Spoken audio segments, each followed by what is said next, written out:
cell. And we know that fuel cells are currently attracting tremendous interest because of their huge potential for power generation in stationary, portable, and transport applications. It offers a clean, pollution-free technology to electrochemically generate electricity at high efficiency. Now, these fuel cells have many advantages because there are already many type of devices, energy conversion devices, from where we get the or which is used for the power generation. Then what is the advantages of using solid oxide fuel cell? So these fuel cells actually provide many advantages over the traditional energy conversion system, including high efficiency, uh, reliability, fuel flexibility, fuel adaptability, power density, etc. Now, solid oxide fuel cell is the type of the fuel cell which is used uh, solid oxide ceramic as an electrolyte. Therefore, named is so, that is solid oxide fuel cell. Now, despite of the fact that fuel cells was discovered 160 years ago and high efficiency, and it has high efficiency and environmental advantages, only few only now or just few decades ago only the fuel cells are approaching the commercial reality. And the reason behind this is the cost of fuel cell technology. So this solid oxide fuel cells basically works on very high temperature, 1000 degrees centigrade. The working temperature is 1000 degrees centigrade. There are other type of fuel cells which uses liquid electrolytes, and their operating temperature is lower than this solid oxide fuel cell. Still, the solid oxide fuel cell has great advantages over the other fuel cells. So the main advantages of this solid oxide fuel cell is that firstly I told that it uses the electrolyte in the solid form. So it is very easy to carry this cell from one place to another. Because other electrolytic, the fuel cell, they are using the liquid electrolytes. Okay, so handling is one issue. Another point is that other fuel cells, basically which uses the liquid electrolytes, their operating temperature is lower than solid oxide, like around 120 degree to 300 degree or 250 degree. They start operating. But the problem with those fuel cell is that the operating temperature is lower, but due to this, they required fuel reformer for the operation. What is this fuel reformer? Fuel reformer is actually the reformer which is required to dissociate the hydrogen from the hydrocarbons, because the fuel that is required for the function of the fuel cell is basically hydrogen. Okay, and hydrogen is extracted from the hydrocarbon. Now, due to the lower temperature of this or other type of fuel cells, what happens? The fuel reformer is required to dissociate the hydrocarbons into the hydrogen. So this is very expensive, and this is attached externally to the cell. Okay, so that make the other fuel cells expensive with respect to the solid oxide fuel cell. So what is the advantage of solid oxide fuel cell? Here, the fuel reformer is not required. The hydrocarbon can be fed directly into the fuel cell. That is the one advantage of solid oxide fuel cell. Second, I had already mentioned that it is solid electrolyte that is used here. And third, here the conductivity, like I am conduct, there are different type of solid oxide fuel cell also. So I basically work on proton conducting solid oxide fuel cell. Means here my charge carrier is a proton, that is H plus ion, is the charge carrier which is useful for the conduction or for the generation of the power in the proton conducting solid oxide fuel cell. So what is the advantage of proton conducting solid oxide fuel cell? That here the conducting the charge carrier is hydrogen ion, that is proton. So it is lighter than oxygen ion, which is conventionally used in all the fuel cell. Okay, so it is lighter, so less activation energy is required for the conduction of the fuel cell. Okay, so so this reduces the requirement of fuel reformers. Then we can say the heat, that is the byproduct of the solid oxide fuel cell. So this heat can also be reused. So this can also be reused for the generation of another type of the devices, like gas turbine can generate the power if we use the heat that is coming out from the solid Ella oxide madam, fuel cell. Ella Yeah, madam, yeah. sorry to disturb you. Actually, the slides are not changing. We are at the first slide. No, no, no, no. I am actually not Um, changing. I okay, am actually not changing. This is okay, just the introduction, because then I will go to the experimental result. okay, Okay. So I am intentionally not changing. okay. Because what solid oxide fuel cell, so that actually I want to, because those things are not explained detailed in the slides. So the slides basically contains the results. So that's why I wanted to give little introduction, then I will start the result. Okay. Okay, madam. The result is going to finish within few slides. Okay. But introduction is important. That's why it's Okay, okay. okay. Okay, if so this is all about the solid oxide fuel cell and the advantages of the solid oxide fuel cell with respect to the other. So the outline of the talk includes the impedance analysis, the introduction to the fuel cell, which I had already completed.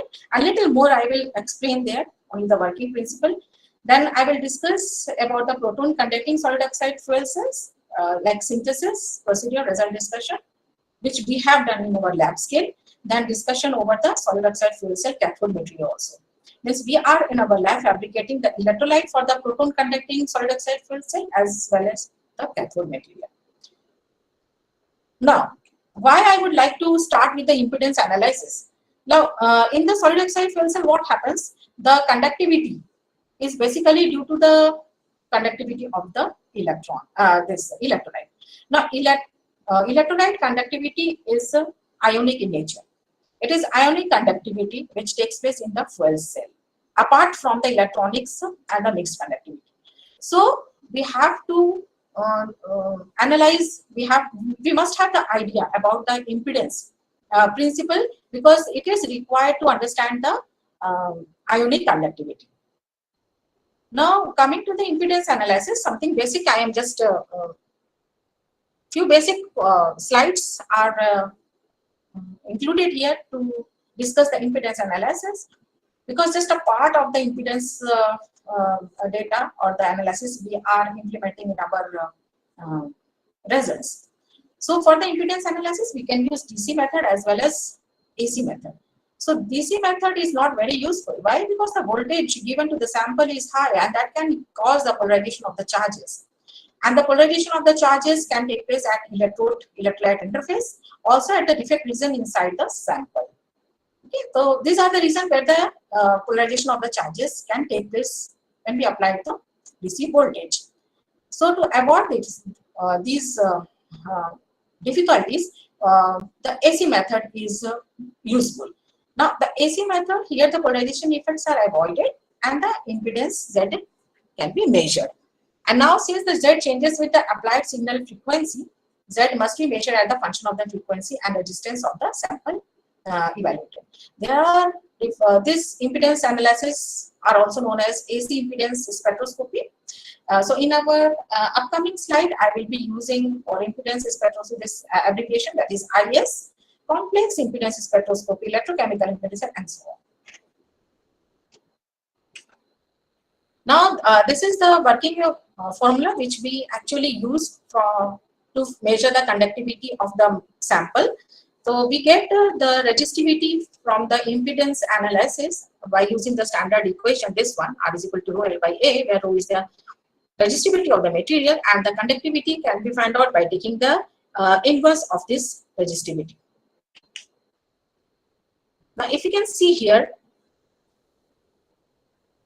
yeah, since in the sinusoidal wave, that is Vt is equal to V naught sin omega t is applied to the sample, which is your AC voltage.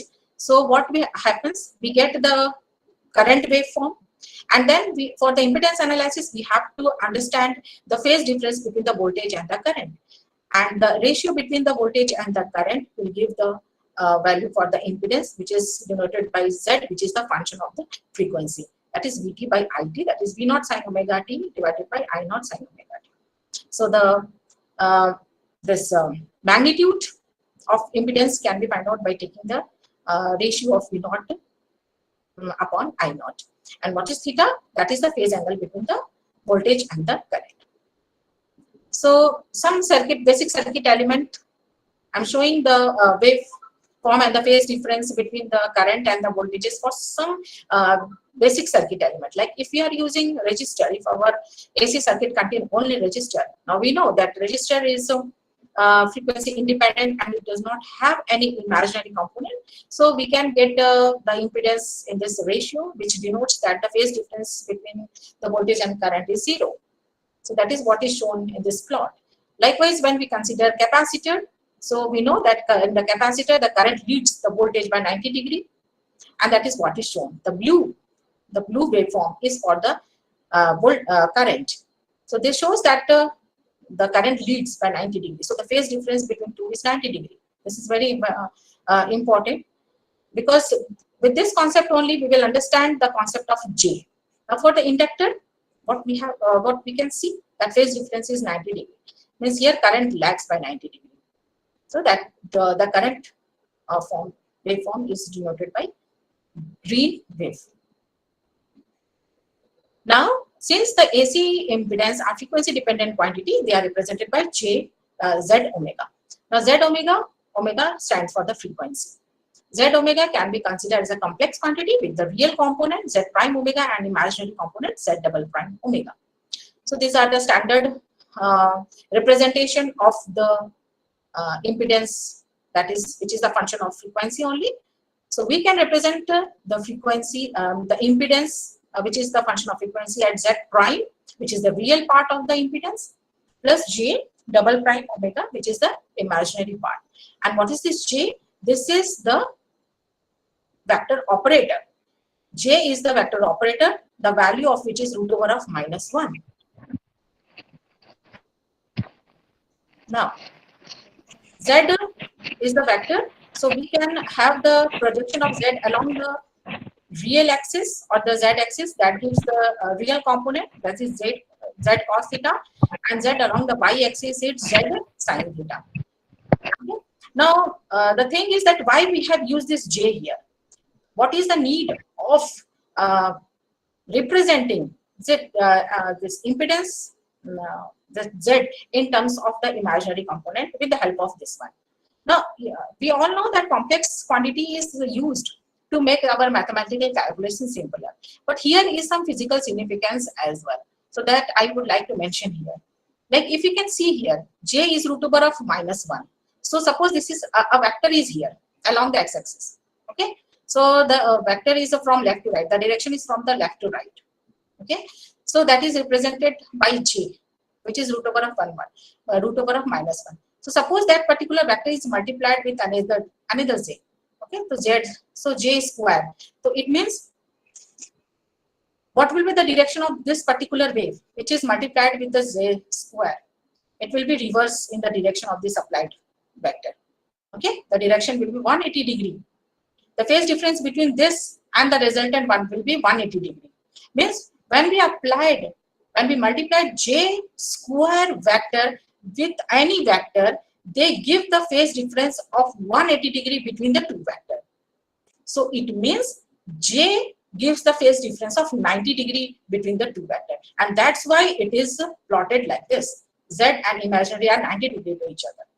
Now, depending upon the value of theta, that what is the phase angle between the two, this varies. Okay, but why we have plotted 90 degree to each other? The reason is this, because the two vectors are here J. It means the two vector, the phase difference between the two vector is 90 degree. So this is the reason, the physical significance of using J to represent the impedance formula, which is Z prime omega plus J double prime omega. So phase angle, you all know about this one, that theta is equal to tan inverse Z double prime by Z And these are the equation that is used to find out the phase angle and the amplitude of the impedance. So this is the schematic diagram, where the LCR of the LCR meter, which is attached to the sample holder and the computer. Okay, the electrode, the sample, since the dielectric, the ceramic materials we use, so the electroding is important, and the sample is placed between the electrode. And then the small AC signal, like see voltage, the voltage is about 100 millivolt, is applied to the sample over the wide range of frequency, millihertz to megahertz. Okay, so this small voltage can cause the impedance, can give the impedance data from megahertz, millihertz to the megahertz. And this particular small voltage is not at all responsible for the polarization of the charges. And that is the use of using the AC signal, irrespective of the DC one. That small voltage can cause be useful to get the impedance data and without any this polarization effect. So these are just the impedance plot. If it is a pure resistive, since it is imaginary part is not there in the register, so we will get the spot or the data only along the x-axis. Real part will be 0. Likewise, for the capacitor, we know the impedance offered is 1 by j omega c or minus j1 by omega c. So here we can see Z is inversely proportional to omega, means with respect to omega it is decreases. So that is what is shown. And it has no real part, so we will not get any plot along the x-axis. The plot will be only along the y-axis, and the direction is like from the top to bottom, because that is inversely proportional to frequency.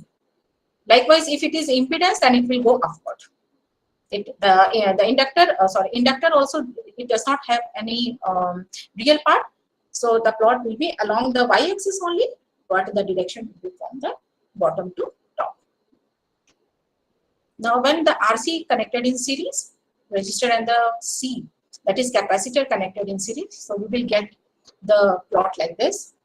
This R, actually this space, okay. So the plot for the capacitor will be at some distance from the origin, and that particular distance gives the value for the R. Similarly, when RC connected in parallel, so we have to find out the resultant impedance, and that resultant impedance is in the form of the equation of the circle. Okay, so the plot will be in the form of the semicircle. So this type of plot we'll get, semicircle plot, where the frequency is high near the origin, and the maximum point on the semicircle correspond to omega m RC, which is where what is omega m, that is equal to 1 by RC, which is the time constant or the relaxation time. Similarly, if it is Randle circuit, register in series with the parallel RC circuit, then we will get the plot like this. So what type of sample plot, impedance plot we are getting? So we have to match that with the standard results or the software that is available, which has some standard circuit, and accordingly we have to proceed to get the details about the impedance plot. So this LCR meter is basically from the electroceramic lab of our institute. We have this LCR meter. The specification is given here. Now this is all about after completing the impedance, I'm coming back to my fuel cell, which is my research area. So as I told, the fuel cell is an energy conversion device which electrochemically produces huge power by using input gaseous fuel. Now if you can see here, this fuel cell here are of many types, like AFC, SOFC, PEMFC, PC, SOFC, MCFC. So this characterization, this classification of the fuel cell. So this AFC is alkali fuel cell, solid oxide fuel cell. This is a polymer electrolyte membrane fuel cell, proton conducting solid oxide fuel cell, then molten carbon fuel cell. So all this type of the fuel cell, they are characterized according to the electrolytes that is used in the fuel cell. So alkali fuel cell means the fuel cell is using alkali as an electrolyte here. Solid oxide fuel cell means it has solid oxide or the ceramic electrolyte. Polymer electrolyte means the polymer is used here as an electrolyte. Proton conducting solid oxide fuel cell means the proton conducting material, proton conducting electrolyte is used here in this fuel cell. And molten carbon, likewise, molten carbon is used as the electrolyte in this type of the fuel cell. So depending upon the electrolyte that is used in the solid oxide in the fuel cell, they are named accordingly. Now, I am focusing on the solid oxide fuel cell, and in the solid oxide fuel cell, the part on which I work is the proton conducting solid oxide fuel cell. So let me discuss some advantages and the limitation. I had already discussed, but few limitation I would like to mention here. Advantages, I told that it has high power density, high energy conversion, fuel flexibility, low emission means environment advantages also it has. Okay, but the limitation is that the operating temperature is very high, 800 to 1000 degrees centigrade. So due to this high operating temperature, the material degradation at high temperature takes place, and this also causes the thermal instability. So if we want to improve the efficiency of the solid oxide fuel cell, we have to choose certain material which can overcome the limitations which are shown in the conventional solid oxide fuel cell. Means we have to select certain material in such a way that will reduce the operating temperature of the solid oxide fuel cell, and that will also cause the structural and the chemical stability. So that is required for the solid oxide fuel cell. So the limitations are the area which required to work on to improve the efficiency, the stability of the solid oxide fuel cell. Now coming to my part, that is the proton conducting solid oxide fuel cell. What is the advantages of proton conducting solid oxide fuel cell over the conventional solid oxide fuel cell? Proton conducting fuel cells, as I told, it uses the proton, that is H plus ion, for the conduction of the electrolyte. The electrolyte conducts H plus ion. Now what is the advantages? First, I told that H plus ion is lighter than oxide ion, and hence less activation energy is required for the conduction. Then secondly, in this solid oxide proton conducting solid oxide fuel cell, water, which is the byproduct, that is produced at the cathode end. Okay, it is not produced at the anode end. Okay, so there is less chances, means there is no chances of mixing this water with the fuel. So this keep my fuel pure and the moisture free.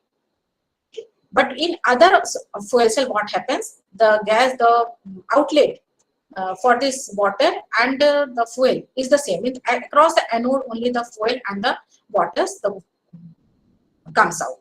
So that actually dilutes our fuel. So these are the two advantages of the proton conducting fuel cell. Next, proton conducting fuel cell that operates at the lower temperature comparison to the solid oxide fuel cell. So it start conducting even at 650 degree to 550 degree to 650 degree. So these are the operating temperature for the proton conducting, which is a little bit lower compared to the solid oxide fuel cell. So what are the limitations? So here, in case of the proton conducting, the limitations are chemical instability under the reducing atmosphere, thermal instability, trade-off between the chemical stability and the proton conductivity. What happens? Proton conducting solid oxide fuel cell, here also the issue of stability comes, chemical as well as the thermal instability. That is a main issue for this high operating conducting fuel cell. And secondly, when some material are found that when it makes the sample chemically stable, that reduces the conductivity. Likewise, there are some materials which are there in the literature which is increasing the conductivity, but that is reducing the chemical stability.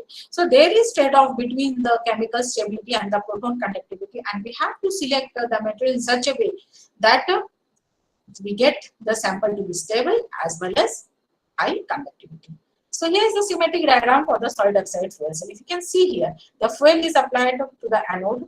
Like the conventional fuel cell, the battery, it has also the three component: electrodes and the electrolyte. Electrodes, that is anode and the cathode, and electrolyte is present between the two. It is mentioned, it is shown here, the schematic diagram of SOFC. So the fuel is applied to the anode side. So it get this is the fuel, the hydrogen. So air which contains the oxygen, that is given to the cathode side. Here it reduces to O negative ions, and the hydrogen that is supplied to the cathode, it mixes with the oxygen, this hydrogen that is supplied to the anode, and it comes out as a water. So in the whole process, the electron that is coming out, that can flow through the external circuit and can be used to run the any electronic or the electrical devices. So if we can see here the direction, the anode is the place where the fuel and the water, that is the common place for the fuel and the water to comes out. But in case of the proton conducting fuel cell, if you can see here, the proton, that is the hydrogen fuel cell, is applied to the anode side. Then it get oxidized at the anode. Oxidation causes the formation of H+ ion, which transport through the electrolyte to the cathode. At the cathode, the oxygen is present. It is supplied at the cathode end, which mix with this ion, hydrogen ion, and the formation of water takes place. And due to this oxidation, the reduction, the electrons that is coming out during the oxidation, that is subjected to run across the external circuit, okay, and that is consumed here in the reduction process. And this is how the whole circuit works, or the fuel cell works. So we can see here there is no mixing, dilution of the fuel with the water in case of the proton conducting fuel cell.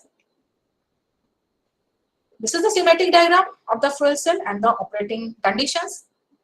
So depending upon the electrolyte that is used, the operating temperature is decided accordingly, because finally the electrolyte has to dissociate. Okay, the electrolyte has to conduct the ions. So if you can see here, there's all this molten electrolyte fuel cell. They have the operating temperature much lower than that of the solid oxide fuel cell or proton conducting fuel cell. But the disadvantages with this are that they are liquid in nature, and secondly, the fuel reformer is required for the fuel that is required for the cell. So that is very expensive, and an additional the setup that is required to run the fuel cell. But that is not required in case of the solid oxide fuel cell. So the research area of solid oxide fuel cell: electrodes, anode, cathode, etc. Electrode, electrolyte interface. So these are the area in which we can work to get our solid oxide fuel cell stable as well as conducting. Long-term successful operation of solid oxide fuel cells require conductivity, reliability, cost. This I had already explained.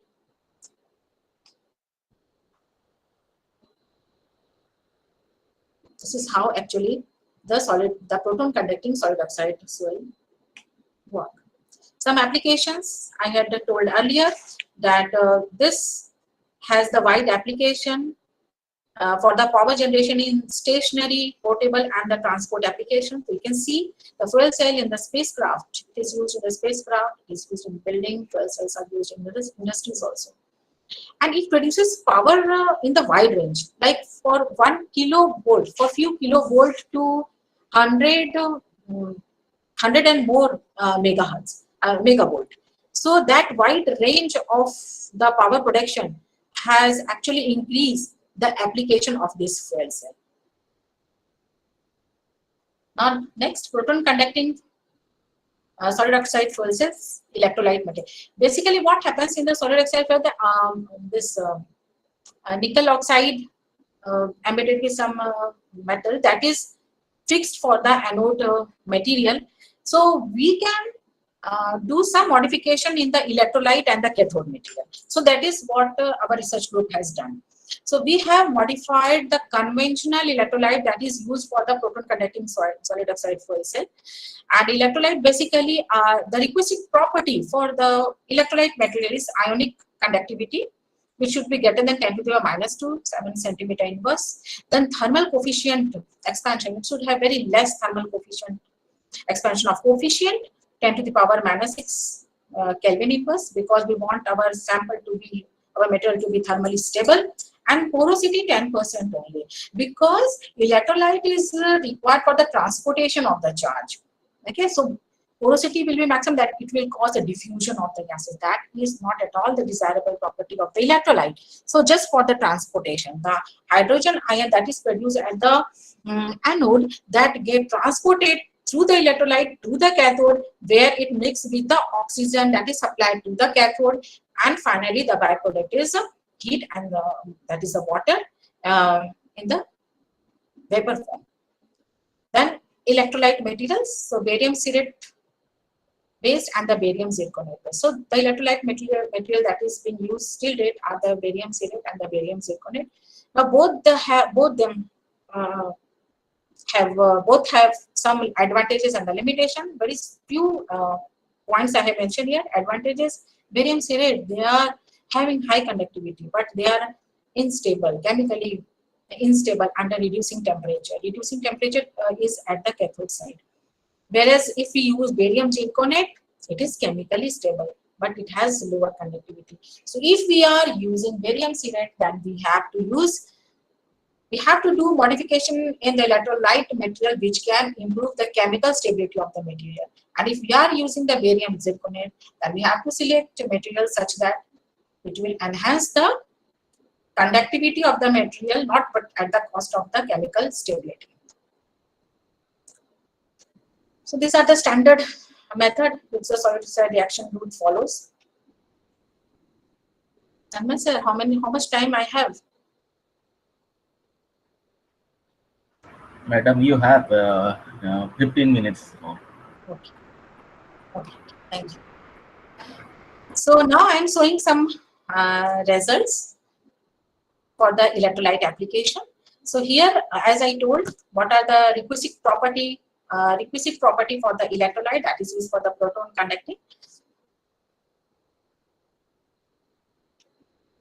So this XRD plot is basically for the electrolyte material, that is barium zirconate, where we have substituted rare earth, that is dysprosium, which is having this valency 3+.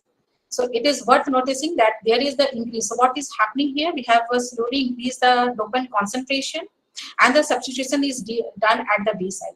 Why? We have A side as well as the B side, but the substitution is mainly done on the B side, because B side causes the formation of the protonic effect. Means it causes the formation of oxygen vacancy, and that is required for the proton transportation. That's why it is done on the B side.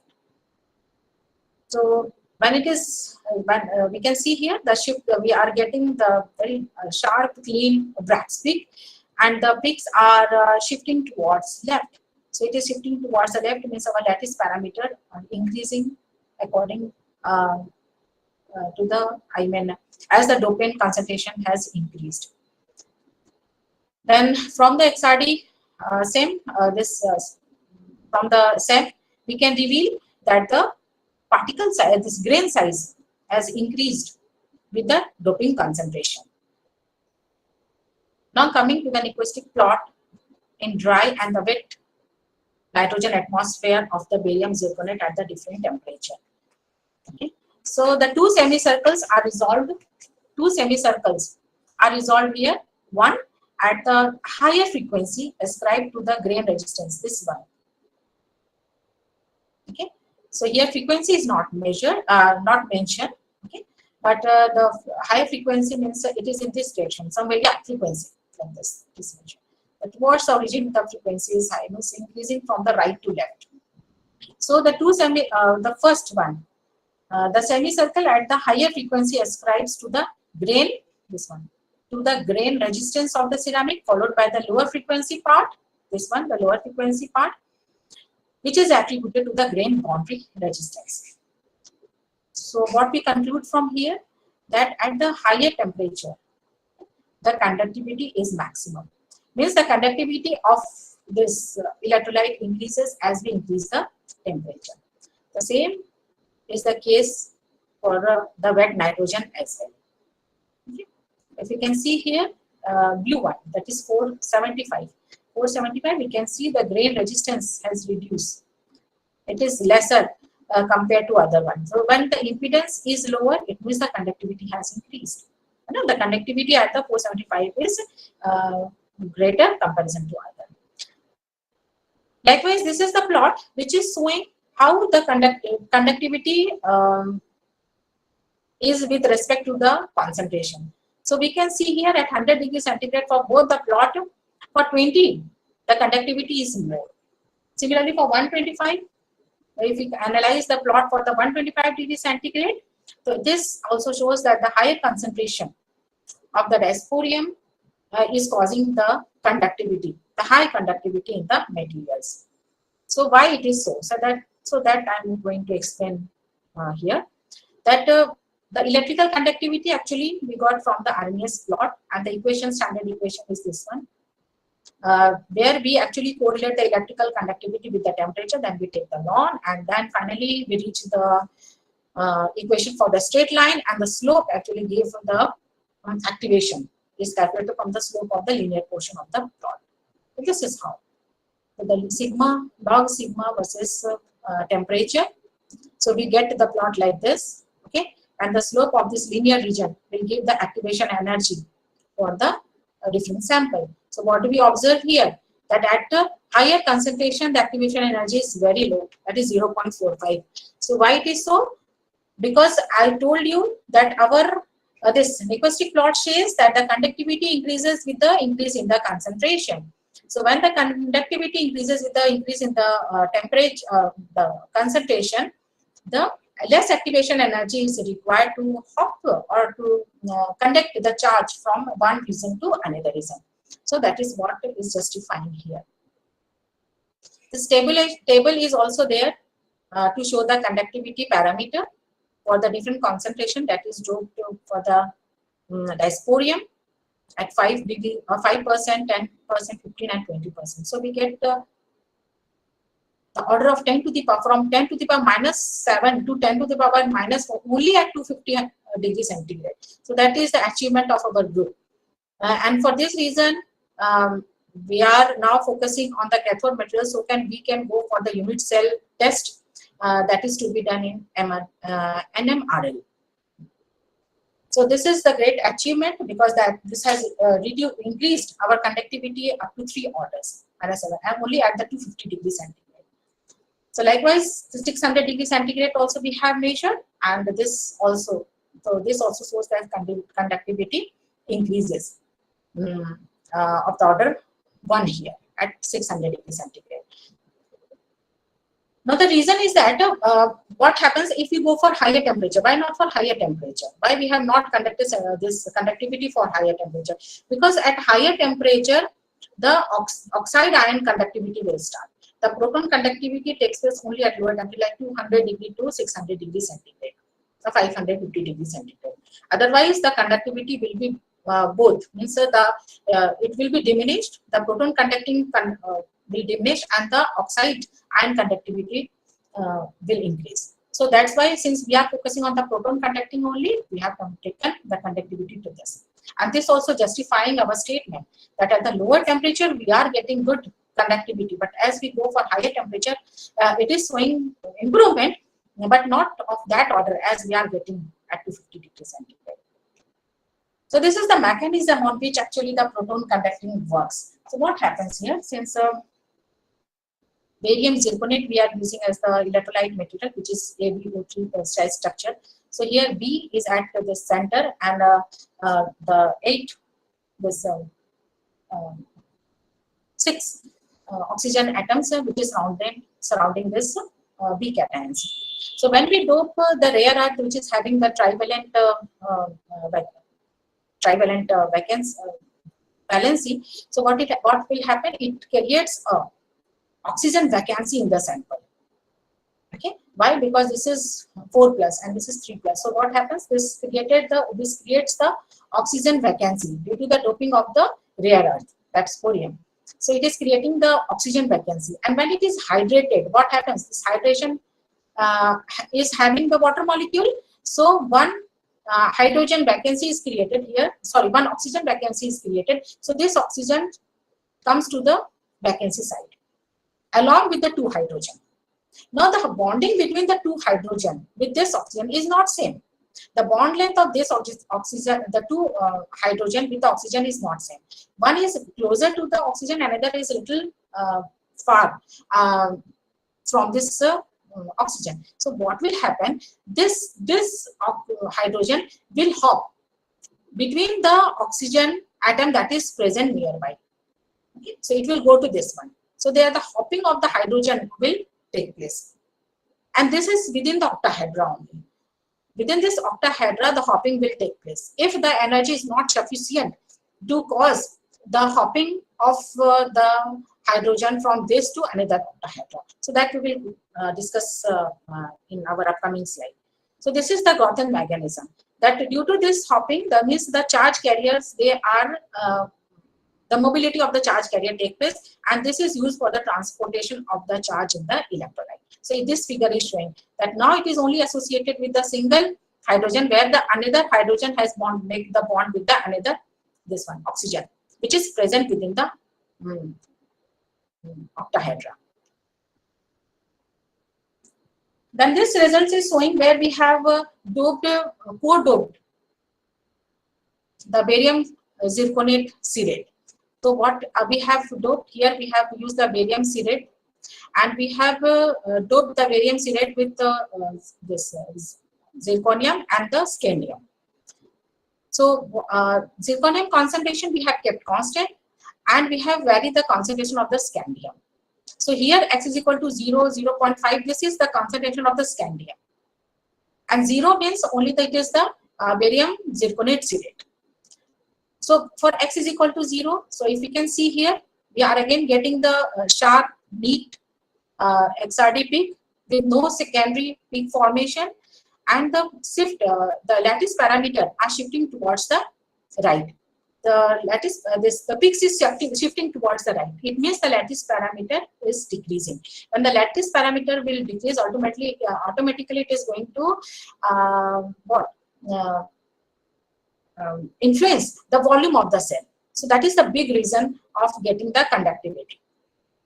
Okay, so this is the FECM micrograph, and here also we are getting the dense. This proves that our structure is dense in nature. Now I would like to explain this one. This is very interesting result which we have got after doping the scandium. So what we observe here, these are the lattice parameter and the volume for the different concentration with respect to the concentration.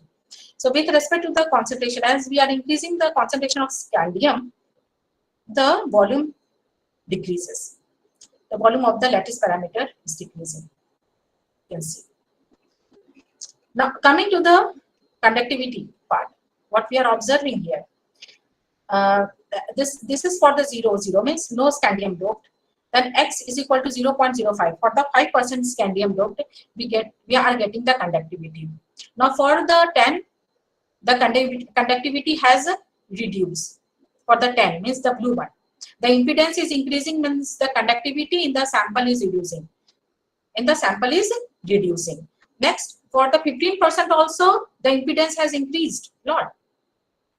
So it means for the 5%, we have got the good conductivity, and after that, it is showing the decrease in the conductivity. But what happens at 20%? 20%, the impedance is lower than that of the 10 and the 15%. Means again, we start conducting at the higher concentration. Why this is happening? Why at the 5% we are getting conducting nature, and for the 10 and the 15 it is becoming more resistive, whereas at the 20 concentration we are again we could able to see that conduction has started. Why it is so? Now we have seen earlier that the conduction has increased as the concentration increases. That is already proved from our earlier result. So here also is the same. When we dope the concentration of the dopant increases, that will increase the constant conductivity. But what is happening? This Groton mechanism, this one. So what is happening? Due to this, the higher in the dopant concentration, more vacancies are created. So that is causing the conductivity, and the conduction will be more. But these vacancies, this hydrogen now are trapped between this octahedra only. More vacancies are formed, more hydrogen atoms, free hydrogen atoms are there, but these are able to hop but within the octahedra only. So due to this more number of charge carrier, increase in the number of the charge carrier within the octahedra, this is restricting the mobility of this the hydrogen ion. So due to this, what happens? There is decrease in the conductivity. There is decrease in the conductivity. Now, when the volume has decreased, this one, I told you, this XRD source, there is decrease in the volume. Okay, so when the volume has decreased, what happens? Another octahedra has come closer to the initial one. So now the hydrogen has that much energy to hop from one octahedra to the another one, and that causes the conductivity in the material for the 20% doping. So this is the reason, the physical explanation for the conduction in the this scandium doped barium selenide. Then TG analysis. TG graph also shows there is a huge loss for the dry sample or for the raw sample, and very less weight loss for the higher concentration. So this means the scandium doping makes the sample hygroscopic, we can say, hydrophobic, means it removes the water. Okay, it stops the ingressing of water into the sample. Now when it is subjected to this environment where under the water vapor, so maximum loss we can see at the X is equal to 20%. Why? Because maximum oxygen vacancy takes place at the higher concentration, and when it is subjected to water vapor, so those water molecule is captured by those vacancy site, and therefore it is gaining the maximum weight and loss percentage is higher in the TGA. This is the analysis which the result which we can analyze from this TGA. And hops, different these steps are there, which is showing the decomposition steps for the different compound that is used. This is already explained. Now cathode materials, the cathode material I told we have, this is just the new area on which we are working, because successfully we have succeeded to get the electrolyte in conductivity of electrolyte at 250 degrees centigrade. So now we are instructed to make cathode material also, so that the total, we cannot test the unit cell with the electrolyte only. So we are now working on the cathode materials so that we can go for some unit cell testing. So conventionally the cathode material is cobalt based and the cobalt free. So we are focusing on the cobalt free electrolyte. So it also has some limitations and the advantages. So limitation is the cobalt free, they have low conductivity. So again we are planning to use some dopant to improve the conductivity and also the thermal and the chemical stability. Few results I have. So this is the sample, the way the sample is prepared, lanthanum as well as the barium based. Why barium based I am using? The barium based I am using because electrolyte I am using is barium ceriate and the barium zirconium. So I want the cathode material to be barium based so that it can improve the compatibility between the electrolyte and the cathode material. And also I am choosing materials so that it will have the same thermal coefficient as that of the electrolyte. Means we are planning to make a cathode material as well as from the conventional method, and as well as making some composite cathode by taking some percentage of the electrolyte. So that can improve the compatibility between the electrode and the electrolyte.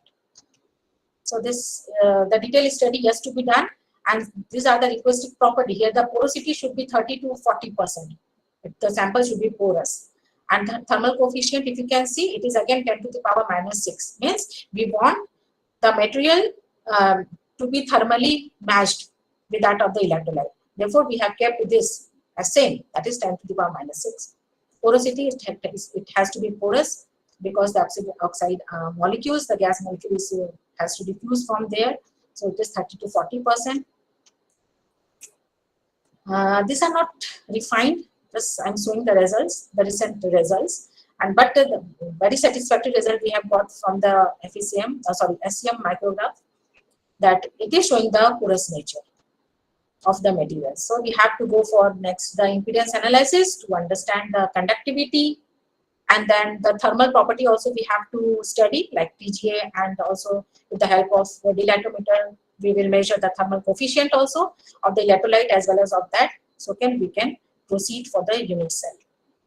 So conclusion, the temperature dependent dielectric study is considered as a widely accepted technique for the phase transition study of the ceramic, as impedance spectroscopy could be considered as a non-destructive, cost-effective, and the viable technique for the metal characterization. Most of the time, data gathered through impedance study is graphically conveyed by acoustic plot and Bode plots. This method has tremendously developed over the year.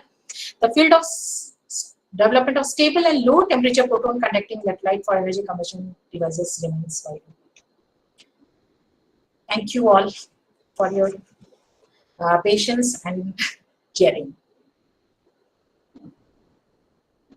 Thank you, madam, for sticking to the time also. Yeah, thank you. Madam, can you just adjust your camera? I think Oh, that can- sorry. Yeah, sorry. Yes. Is it okay now? Yes, madam, perfectly.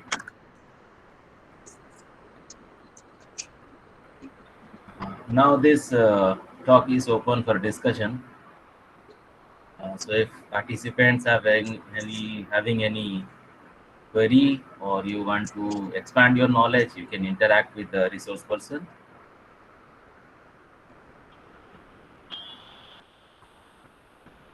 Or you can also drop in the chat box if you have any query.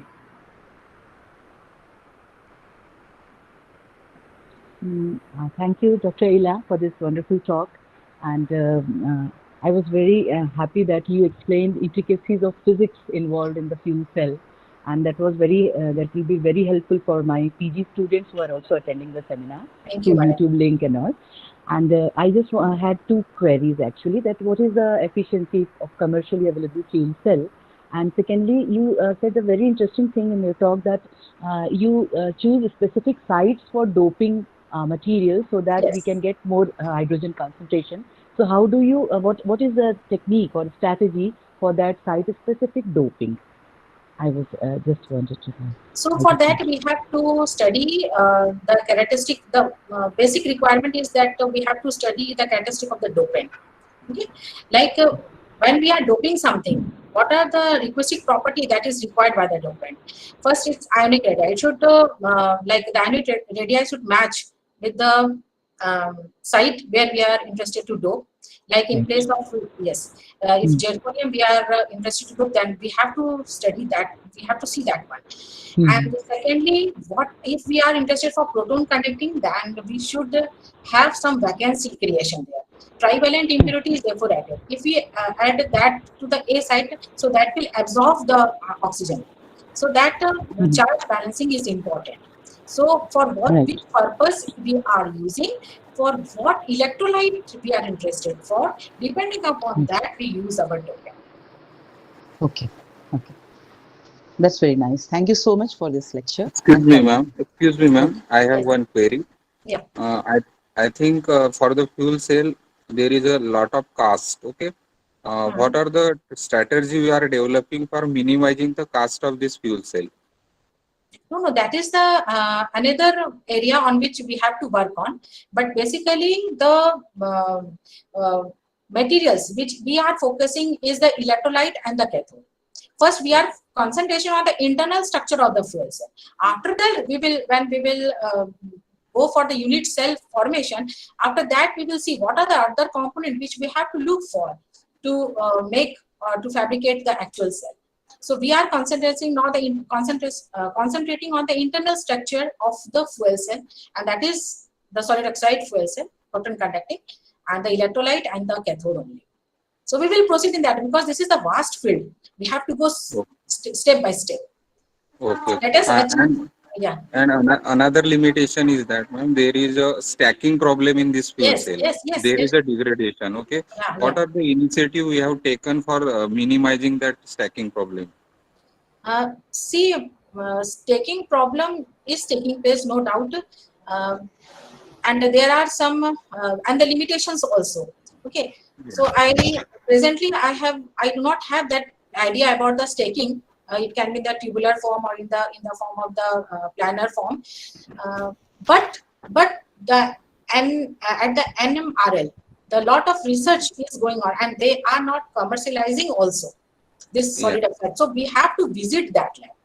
Recently, I have actually started the work on solid oxide fuel cell, and the conductivity which I have got, that only I have that information I have transferred to them, and they have invited us. And when we will go there, now we will actually see.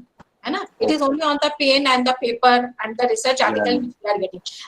Physically, I have not seen at all, and unless and until I will see, I cannot say at this time anything about the stacking. So that's why I'm telling my field now. Present field is basically on the internal structure of the fuel cell. Yes, for that R&D collaboration is required. Okay, at the lab scale we cannot do those things. Yeah. And whatever staking problem you are discussing, that the things are there in the Google, but I do not want to repeat all those things. I want to discuss here something which is my own result. Yeah. So Yeah. that's why I will not tell those things which are already there in the Gita. Unless and until I go there and I watch what is actually the process, then only I can say something. Okay, this can be done to improve the staking or this that. But that I have not done that. So we have Okay. Thank you. Thank you, ma'am. yes. Thank you.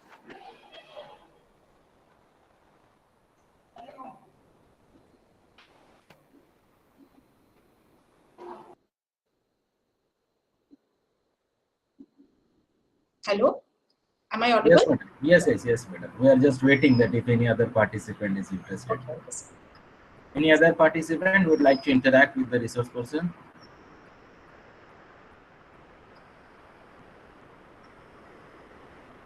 I don't think anybody else is there. So I hope they might have understood this basic of the solid oxide fuel cell. So on behalf of this organizing committee and from myself, I would like to thank Dr. Ila for nicely presenting the basics of the solid oxide fuel cell, different types of solid oxide fuel cells, their working mechanism, as well as some recent work on the solid oxide fuel cells material. So we're really thankful to you, madam, for Thank you enlightening very us much. with this topic, which is now the recent topic. So Thank you very much. I once again thank you for sparing your valuable time with us and also sharing your knowledge. Thank you, madam. I have also enjoyed a lot, and it is honor to me also. Thank you very much. Thank you, ma'am. So Bhargavi, Thank you, next. madam. Sir, Yeah. can I interrupt you? Sure. There is an announcement for the participants. All those participants who have to present their paper in the 5th technical session, I have shared the link to the WhatsApp group and the mail through the mail too. So please join to the parallel another link for the parallel session. The chairperson B.R. Verma, Dr. B.R. Verma, and the judge, Dr. Samir Thakur, they have already joined the link. So please, all the other participants who have to present their talk in the 5th session, please join through the another link. You can announce the numbers also. OT 35. Yes, madam. Yes, madam. Yes, madam. Okay. It is OT number 34 to 49. Please. Hello. Good morning, ma'am. Yes. Ma'am, I have joined, but I think no one is there in the parallel session because no one allowed. B.R. Verma sir is there. Please join through that link. Ma'am, I am trying from last 5 minutes, but no one is allowing me. Jayashree, please. No, this time once again you try. He is. Okay, ma'am. Thank you. Tanmay sir, now it is again handed over to you.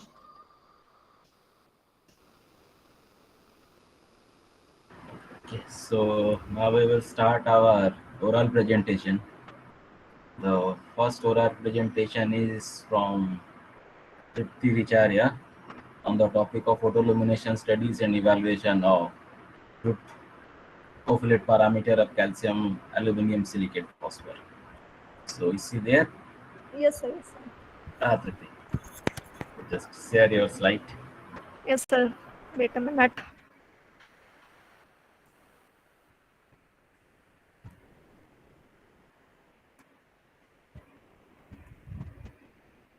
So can I start? Sure, but in the instruction to all the presenter that keep your video on during your presentation.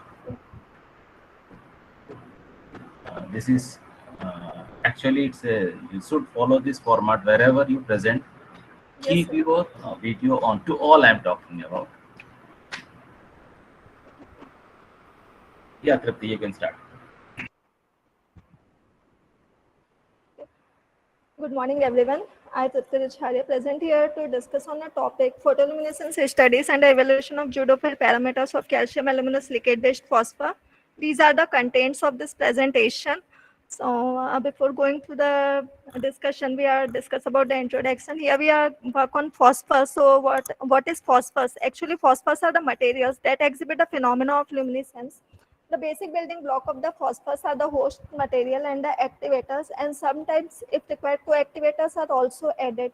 For the choice of the host matrix, we have generally used the inorganic materials as a host lattice, which is made up of combination of one or more cation with a anion or an anionic group. And based on this anionic group, the host lattice are named so, such as sulfides, oxides, aluminates, borates, silicates, and so on. For the choice of activators and co-activators, there are two possibilities, the transition metal ions and the rare earth elements. But the first possibility is removed because when the transition metal ions are doped in some host lattice, many host lattice, they behave like a quenchers or killers of luminescence, so that rare earth element act as a superior dopants. Motivation behind this work, as various type of phosphor materials are available to work, but here we choose only the silicate based phosphor. The reason for choosing the silicate based phosphor is that it produces the better emission intensity, long afterglow property, and one of the most important advantages, its excellent water resistance property. For the choice of dopant, we have to choose the europium ion because its emission peak lies in the deep red region, and it acts as one of the most important components for the fabrication of WLED. That's why we use ion as a dopant and the calcium aluminum silicate based phosphor as a host lattice. After the proper choice of the host and the dopant, the most important step is the choice of the synthesis route. So due to several advantages of the solid state reaction method, in the present work, we have to choose the solid state reaction method for the synthesis of phosphor. These are the raw materials incorporated for the synthesis of materials, and this flow chart represent the synthesis process via solid state reaction method. After the synthesis of phosphor, the basic structure characterization is the X-ray diffraction tool, which is used to confirm the phase formation of the synthesized phosphor. This figure represents the XRD diffraction pattern of the calcium aluminum silicate based phosphors and the europium ion doped calcium aluminum silicate based phosphor along with the standard ICHD file. This figure reveals that all the major peaks are well matched with their standard ICHD files, and the minute amount of doping does not influence the crystal structure of the host lattice. This is the photoluminescence studies of the synthesized phosphors. This figure represents the excitation spectra. The excitation spectra consists of a broad band extended from 220 to 300 nanometer, which is known as the charge transfer band. It occurs as a result of transfer of charge from ligand to metals, and along with this charge transfer band, there are 4 sharp peaks that also appears in the spectra, which is the characteristic peaks of the U3 plus ions. Of these peaks, the peaks entered at 394 nanometer is predominating, hence the emission spectra measured by fixed the excitation wavelength at 394 nanometer.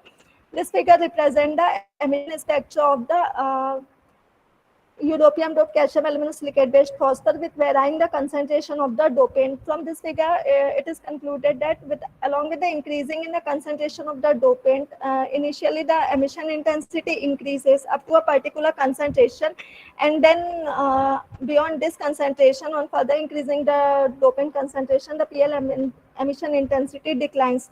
This decline in emission intensities occurs as a result of non-radiative energy transfer between the nearest neighboring site, and this phenomena is known as the concentration quenching. For concentration quenching, various types of interactions are responsible. So to confirm the type of interaction for the concentration quenching, Dexter theory is used. These two plots represent the Dexter plot for the green emission and the red emission, and the obtained value of Q is close to 3 for both these emission, which represent that in the present case, exchange interaction is responsible for the concentration quenching. This figure represents the CI coordinate diagram of the europium ion doped calcium aluminum silicate based phosphor, and here it is find that the emission lies in the deep red region. As we know that the europium ion contains the 4f electron, which possess the intra 4f transition, which are forbidden according to the parity selection rule. Now the question is that from where they get the intensity when they make the transition. This can be understood that there is a existence of uneven components within the host lattice, which are responsible for the mixing of wave function of the opposite parity, and this mixing relaxes the parity selection rule. In this way, the forbidden 4f transition becomes the allowed ones. So here it is worth to study the radiative transition probability of this forbidden transition. In this respect, Jude and Ophel separately proposed a theory which is commonly known as the Jude-Ophel theory. They defined the radiative transition probabilities on the basis of some parameters, which is known as the Jude-Ophel parameters. Here, omega 6 is not calculated because it corresponds to the 5D0 to 7F4 transition, 7F6 transition of the U3 plus ions, which lies in the infrared region. So only two parameters are calculated, omega 2 and omega 4. Omega 2 relates to the covalency parameter, while omega 4 relates to the site occupancy of the U3 plus ions. The higher value of omega 2 suggests that high covalency exists between the ligands and the metals in the compound, and omega 4 suggests lower value of omega 4 suggests that the U3 plus occupy in the low symmetry site within the host lattice, which is also confirmed through the asymmetric ratio calculated with the help of PL emission spectra. So conclusion, in summary, in the overall work, we have found that the PL study reveals that the synthesized phosphor emit light in the deep red region, and the calculated CI coordinates are compared with the CI coordinates of the commercial red phosphor, and it is found that the CI coordinates are too close to the CI coordinates of the commercial red phosphor. Also, the color purity of the synthesized phosphor is high as compared to the color purity of the commercial red phosphor. So it is concluded that the synthesized phosphor may be potentially applicable for the generation of red light. Thank you. Okay, thank you, Tripti. Now this presentation is open for discussion.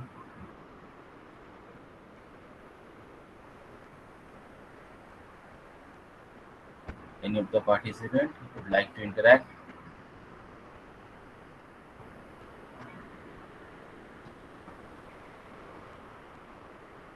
Okay.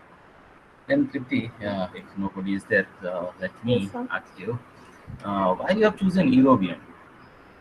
So due to the generation of red light, actually Mn 4 plus valency also produce the red light, but it is a transition metal elements, and transition metal elements sometimes act as a quenchers. Then by calcium silicate as the Yeah. host. Yes, sir. No, actually I can't check this. No, what I'm asking is why your host material is calcium silicate. Okay, because silicates have the reason for silicate based phosphor is that it's excellent water resistance properties. But when we say that industrially used are of yttrium based, isn't it? When Yes, you are sir. comparing with the yttrium based, Yes, sir. but why instead of taking yttrium based any base material, you go for calcium silicate? So because oxides are not so stable compared to silicate-based phosphor. That is thermal stability you are talking about, or time stability? So thermal stability. Okay. So have you studied the time decay here? No, sir. Time decay is not studied. Okay, what is the energy band transition? In European Yeah. energy band transition, there charge transfer, or so I can't understand the question. Please repeat. Okay. From which band to which band there is a transition is occurring?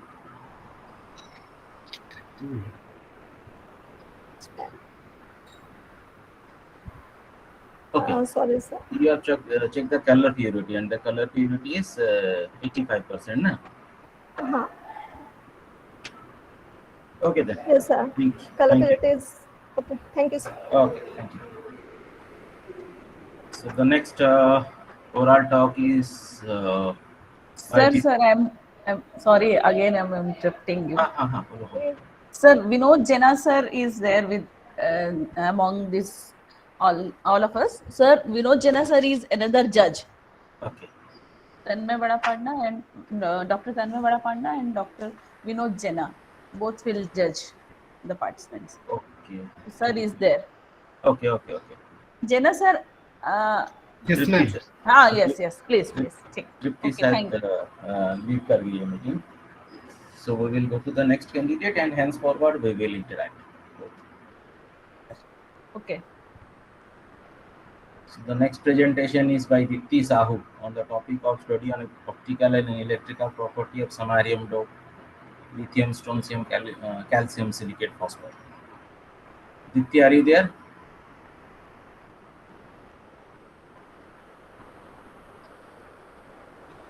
Dipti Sahu.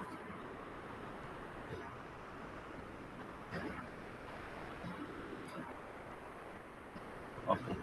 The next oral talk is from Rajasri Khatua. Rajasri, are you there?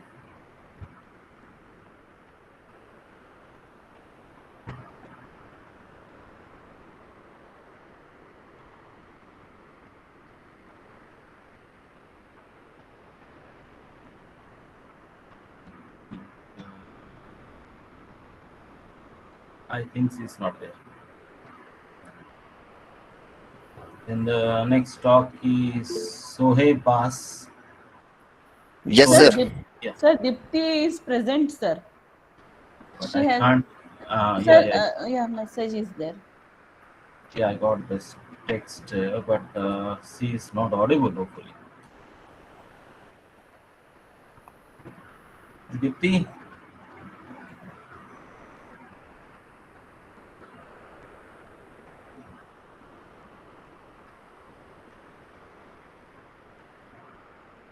Dipti, can you hear me?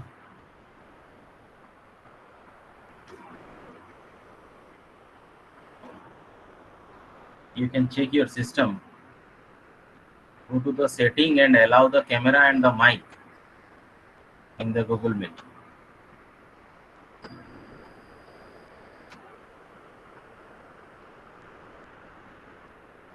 Okay. So we will go for the next oral talk. Meanwhile, Dipti is getting ready. So the talk is from Sohaib Abbas on the topic of electrical property of strontium dope, neodymium, nickel, manganese oxide, double peroxides. It's over to you, Sohaib.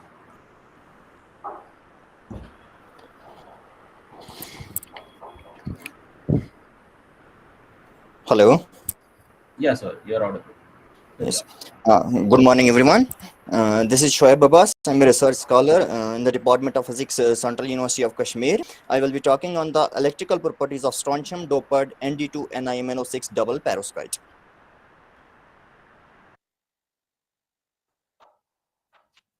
Hello. Carry on. It is audible. Okay. Starting with the introduction, double perovskites. Actually, first, what are the perovskites? Perovskites are the compounds having the general formula AbO3.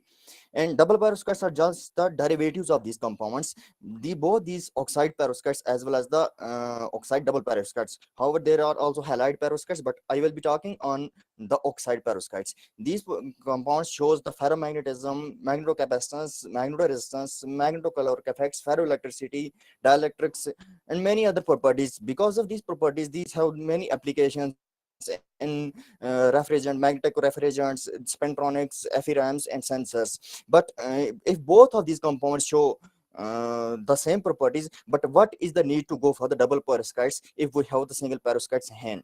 The first is that double perovskite shows the enhanced properties because of their complex structure, and number second, we have the more chance to alter these properties, because in single perovskites we have two cations A and B. However, in double perovskites we have A2, B2. We can change either A, either B. We can take 50% of the A as one type of element, 50 type of the elements A of second type, similarly in type in this B cations.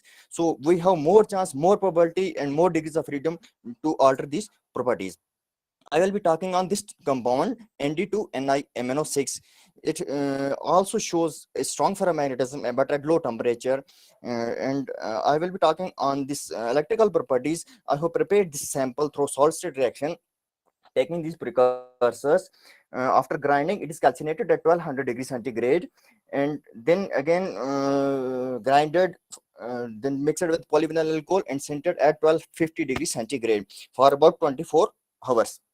And these formed compounds are then confirmed through the X-ray diffraction technique, and the morphology is examined through the scanning electron microscopy. X-ray photoemission spectroscopy has been done to observe the different charge states, and the electrical characterizations are done through the impedance analyzer.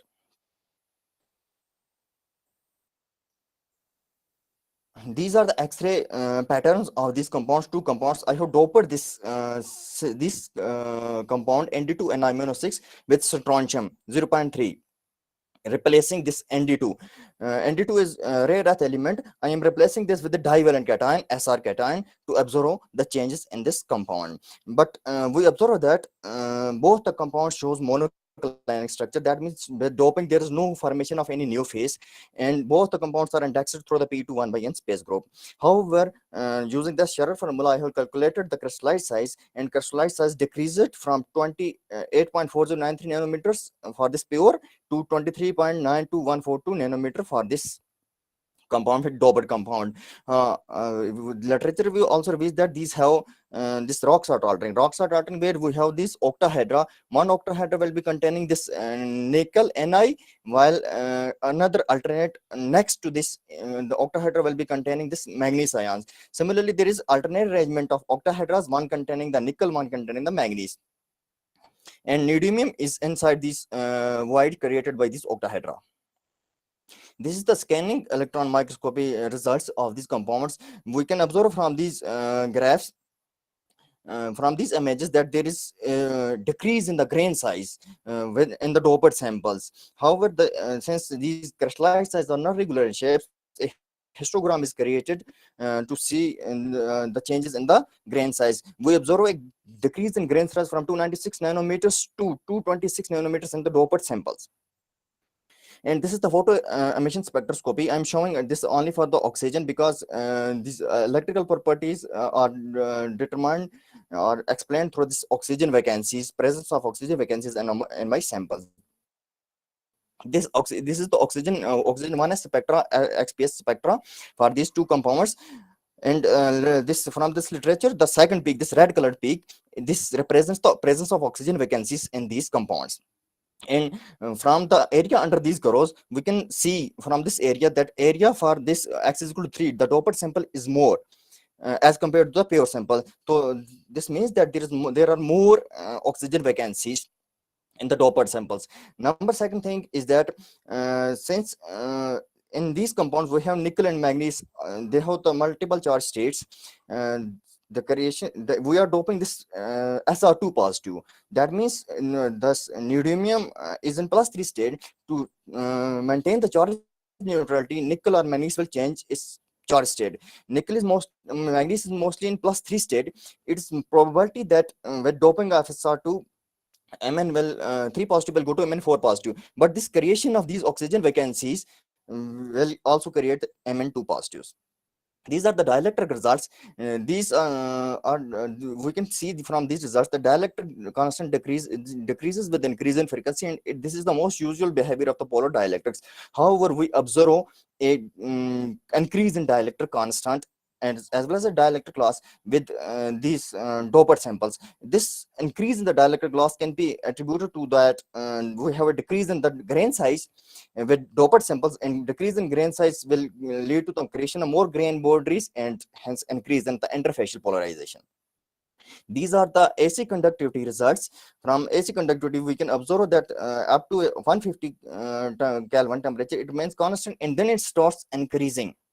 The first increase at 150 degree, this increase is due to the thermal motion, thermal motion in that compound of the ions, because in these compounds we have Mn2 positive, Mn3 positive, Mn4 positive as well. Similarly, Ni2 positive, Ni3 positive as well.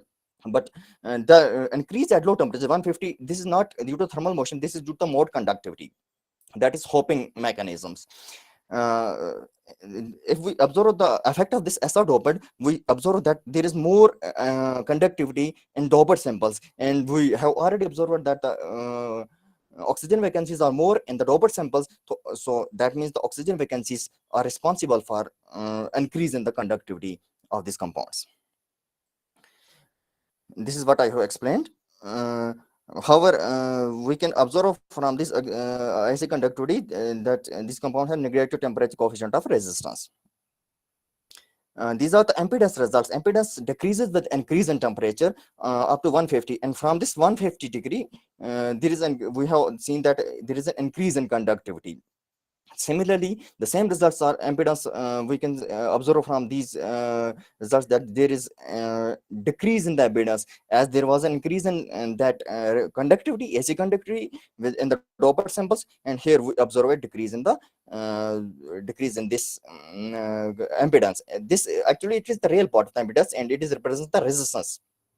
However, at this 300 temperature, we have observed something different, because alternating result, we have more resistance in this compound, Doppler compound. This is due to at a high temperature. This is at 100 Kelvin, and this another graph is at 300 Kelvin. At 300 Kelvin, the resistance of the Doppler sample is increased. This means that at high temperature, there is thermal motion comes into play, and that would be the effect. This is what I have explained, and this is I was discussing about the real part of the impedance, that represents the resistance part of the differential. From this, we can also observe the temperature negative temperature coefficient of the resistance.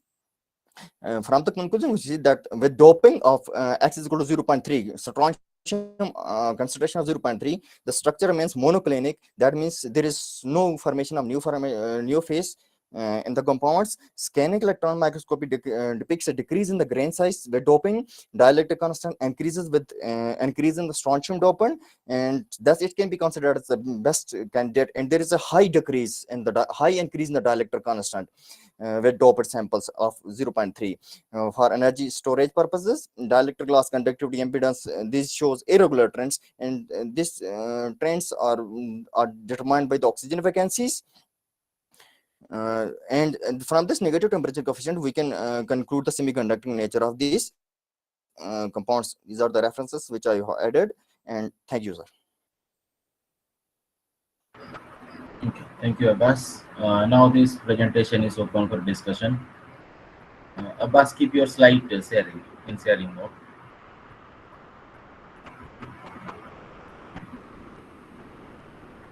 Participants, if you want to interact with the speaker.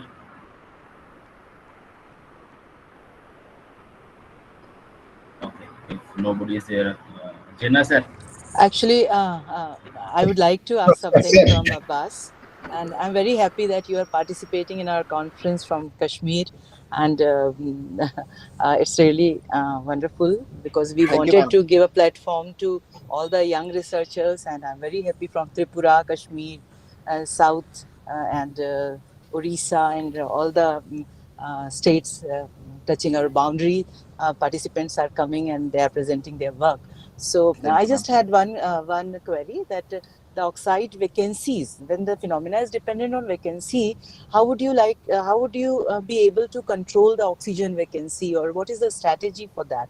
Because if the things keep changing and then if you can't control the vacancy concentration, the properties will also change. So do you have any strategy for that? Actually, I have studied that oxygen vacancies are created during the synthesis of those compounds. If sometimes the synthesis is to be done in presence of some gases.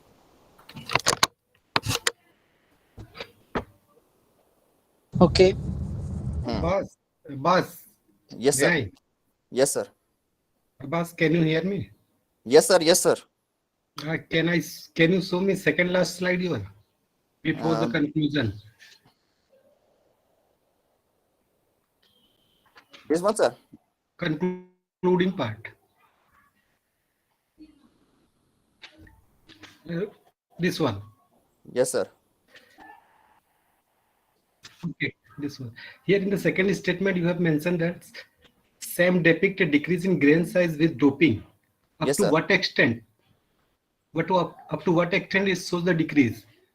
Actually, I have done it for only one this concentration, x equals 0.3. I'm showing this one. Yes. But by only 1%, we can't say it is decreasing or increasing. We have to take the experiment with the more. Yes, sir. Yes, sir. I have to do it for 2 or 3 concentration, but I am showing this for only for this. I have done this for only one concentration. So why should not you check with the another concentration, either increase or decrease? We have to check the more concentration levels. Is it correct? Yes, sir. Yes, sir. Actually, I have done this sample only for one concentration, but I am doing on another series. I have doped calcium that, and I'm working for 4 concentrations on that. Okay. It was just the starting first, sir. Therefore, I am suggesting that you should check with another concentration, right? And what is the effect on the crystallized size? Crystallized size is also decreasing, sir. Yes, sir. Okay, right. Thank you. Thank you, sir. Then may I ask one? Sure. It's open, and we have sufficient time also. Abbas, do you think when the particle size is the grain size is decreasing, the dielectric constant is increasing? Is it possible? Sir. Yes, sir. When yes, ma'am. When since dielectric, this grain size is decreasing, the same is the reason, because when grain size is decreasing, there will be the creation of more grain boundaries, and there will be more grain boundaries may decrease the dielectric constant, I think. So no, there will be increase in the interfacial polarization, ma'am. Abbas, just whatever Varghese madam is saying, just cross-check it.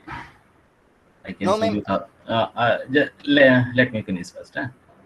Whatever you are talking about interfacial polarization, that has some specific material upon which it works on. There are more than 1,000 of papers where you can have reports on degradation of dielectric constant with grain size, and there are physical significance also that. Yes, sir. But in my compound, it is happening this because of these grain boundaries. Yes, whenever you come to your compound, don't make a general statement that grain size increases the dielectric constant.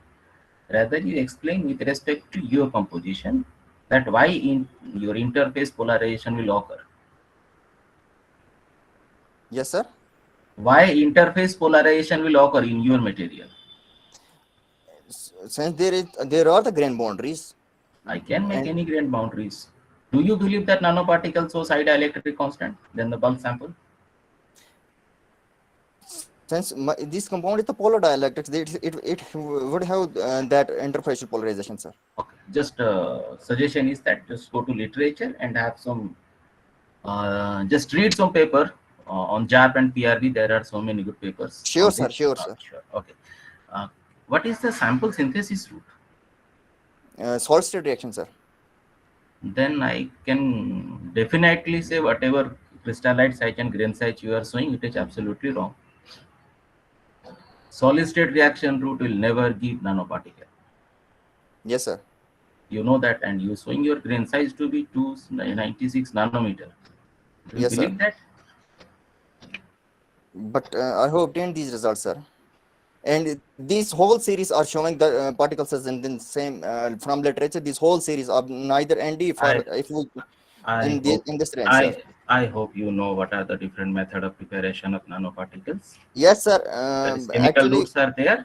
And actually there are another methods available for the synthesis, but in these compounds, if we go for the solid synthesis, mostly these compounds, my compounds are not soluble, most completely soluble. I agree, So, but my yes, point sir. is just cross check it, because whatever you are reporting is quite doubtful up to our knowledge. Okay, then you can see there are so many porosity. Yes, sir. So Porosity is your there, sir. porosity is there. So whatever dielectric constant you are claiming, that is may not be of the material also. That Yes, may sir. be due to this porosity. Yes, sir. Fine. Okay. That Then yes. can you go to your impedance plot?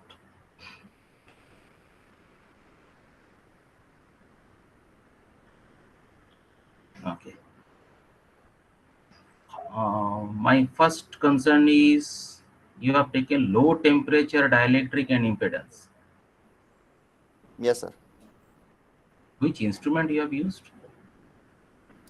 Sir, it is done impedance analyzer. It is done at CSR Indore.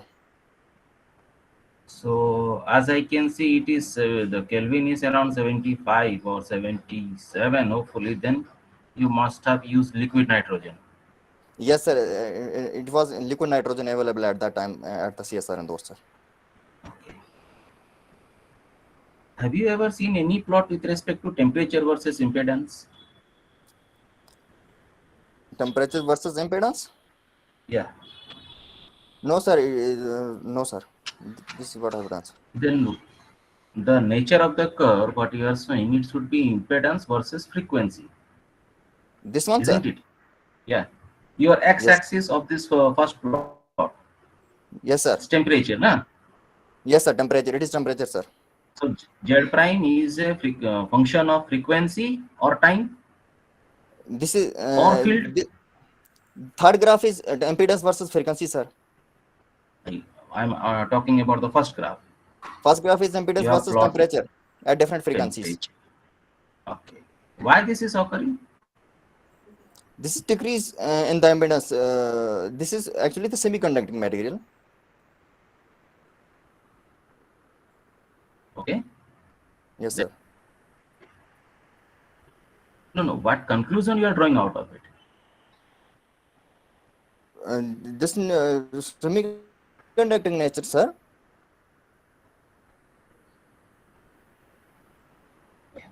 And why this is different for the? And this is a real part of impedance. That is resistance. Okay. Then why it is different at different frequency? Impedance. Yes. So at different frequency, there since the application of the frequency, there would be the different motions in this charge carriers of this compound, sir. Okay. Since if we will increase the frequency, there will be the more this charge carry more charge carriers in that compound, and this will be if we observe there is a decrease in this resistance with frequency. Just go and again have a go through the literatures what are available. Yes, sir. Then next slide.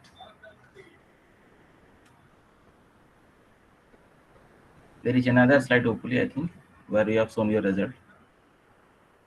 Impedance, I can show that. This is conductivity, sir. Okay. Achha, one fundamental question: what is the basic difference between one perovskite and double perovskites? Actually, there is perovskites are double perovskites are just the derivatives of perovskites, sir. But here we have more chance to alter the properties by changing either. If I was starting shown this, sir. just missed this, sir. Here, these are just the derivatives of these perovskites. But here we have more chance to alter the properties, because I have shown that at start A2, B2, O6, we can take 50% of as first type of compound, 50% of a second type of element. Similarly, B, and we can dope at any of these four sites, and we can alter these properties. While in case of single perovskites, we have the chance to dope at only A or B. Okay. Okay. Thank you, Abbas. Thank you, sir. Thank you, sir, for your suggestion, sir. So the next talk is from Prerana Gupta on the topic of synthesis of zinc selenide nano entities by co-precipitation method and their characterization. Yes, sir. Okay. Please share your slide and start your presentation. You have 8 minutes for presentation. Yes, sir.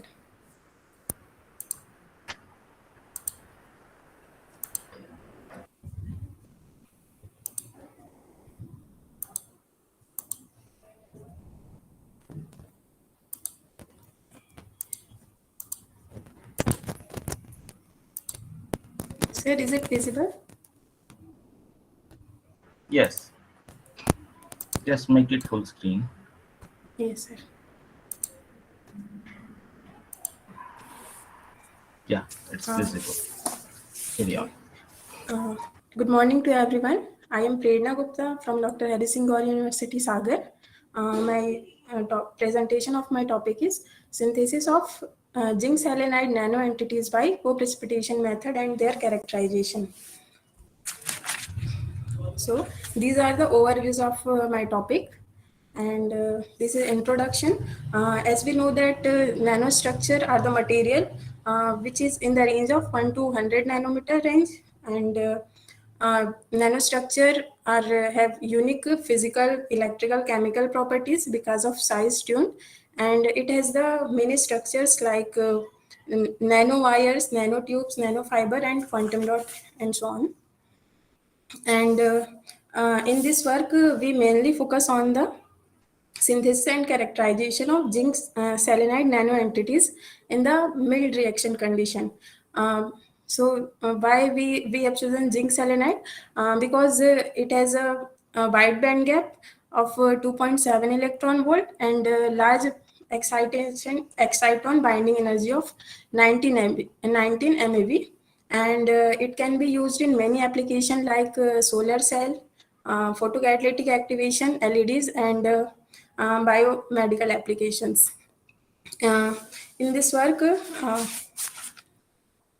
these are the experimental method through which we have synthesized our sample by co-precipitation method, in which we have taken zinc selenide powder and dissolve it in distilled water, and hydrogen hydrate. Selenium powder was dissolved in hydrogen hydrate, and after that both the solution was mixed together at 60 degrees Celsius for continuous stirring at 8 hours to obtain the precipitate, and the precipitate was separated out and washed with ethanol and distilled water, and several times, and then we have dried it for 100 degrees at 100 degrees Celsius for 5 hours to obtain the nanoparticles. And after that we have after the sample preparation, we have characterized the sample for structural, optical, and morphological properties, and this is the XRD spectrum of our sample, which is well matched with the cubic phase of zinc selenide with the JCPDS card number 80021, and we have calculated the structural parameter with different equations, and this table shows the obtained average crystallite size of the sample is 3.016 nanometer, and these are the interplanar spacing, and the lattice parameter of our sample is 6.747 angstrom, and this crystallite size is calculated by Debye-Syrah formula, and interplanar spacing is calculated by Bragg's equation. And after that, We have done morphological analysis of our sample. This is a TEM micrograph which shows the nanorods as well as the nanoparticle. The dimension of nanorod is 6241 nanometer to 9788 nanometer, and width of our this nanorod is 55 to 57 nanometer, and image C shows the SAED pattern of the sample, which in which HKL planes and the rings correspond to the HKL plane, which is matched with XRD HKL planes, and image D shows the HR10 image of our sample, and we have calculated the interplanar spacing of sample, which is D is equals to 0.33 nanometer, which is matched with the XRD result of 111 plane. And after that, for optical property, we have done the UV visual analysis of the sample, and this absorption spectrum shows the broad absorption of 400 to 450 nanometer, and corresponding band gap is 2.81 nanometer, and which shows the blue shift from the standard bulk band gap of zinc selenide. This is due to quantum confinement effect. And we have done the photoluminescence analysis of the sample, and when we excite the sample at 350 nanometer range, we have got 3 peaks at 381 nanometer and 468 nanometer and 544 nanometer, and the emission peak at 381 nanometer shows the band to band transition, and the peak at 468 nanometer and 544 nanometer, which is due to self-activated luminescence that occur due to donor-acceptor pair. And the corresponding CIE diagram shows the green emission, which shows the our sample is suitable for making green LEDs. And this is the conclusion, in which zinc selenide is successfully synthesized by chemical co-precipitation method, and XRD result confirm the formation of cubic structure of zinc selenide nanoentities and nanorod, and prefer to the high intense peak prefer to 111 plane, and TEM micrograph shows the nanorod as well as nanoparticle. The length of nanorod is around 6241 nanometer to 9788 nanometer, and the width is 55 to 57 nanometer. The optical energy band gap of the zinc selenide nanoentity is around 281 nanometer, which shows the blue shift from the standard bulk band gap, and the PL result and corresponding CIA plot predict that as synthesized zinc selenide nanoentities have found compatible for LEDs and optoelectronic devices.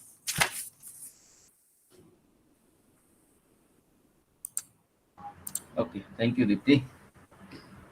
But hopefully you have missed our instruction that while presenting, you need to make your video on. Oh, sorry, sir. Okay. Just keep your PPT in sharing mode. Okay, sir.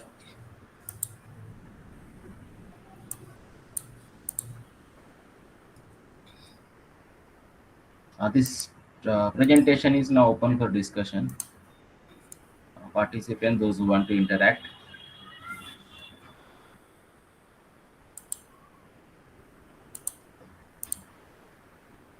Vinod sir.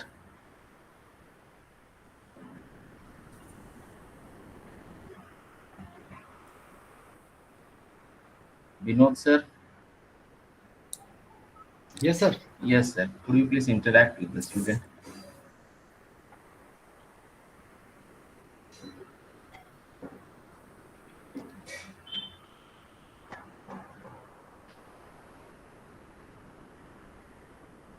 Redana, keep this. Yes, sir. Keep your PPT in sharing mode. Make it full screen. Okay, sir.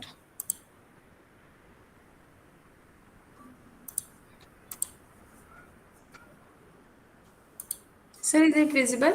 Yes. So what is your sample synthesis route? Can you go to sample synthesis? Sir, chemical co-precipitation method. What are the precursor you have used? Sir, zinc selenide nanoparticle and hydrogen hydrate with selenium powder. So the reaction temperature is 60 degree for 8 hours. Yes, sir. And what about your calcination temperature? Sir, we have dried it at 100 degrees Celsius. Okay. Then go to your next slide, XRD. Okay, sir.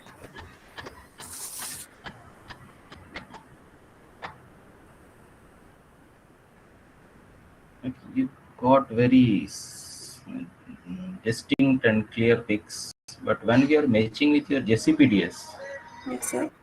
you check there is one pic close to 30. Yes, Just sir. right Which to is 30. yes, sir. But you don't have. Yes, sir. Can you explain?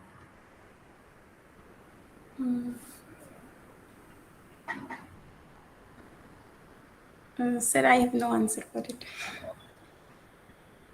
Okay, next slide. There now, 1 minute. Yes, sir.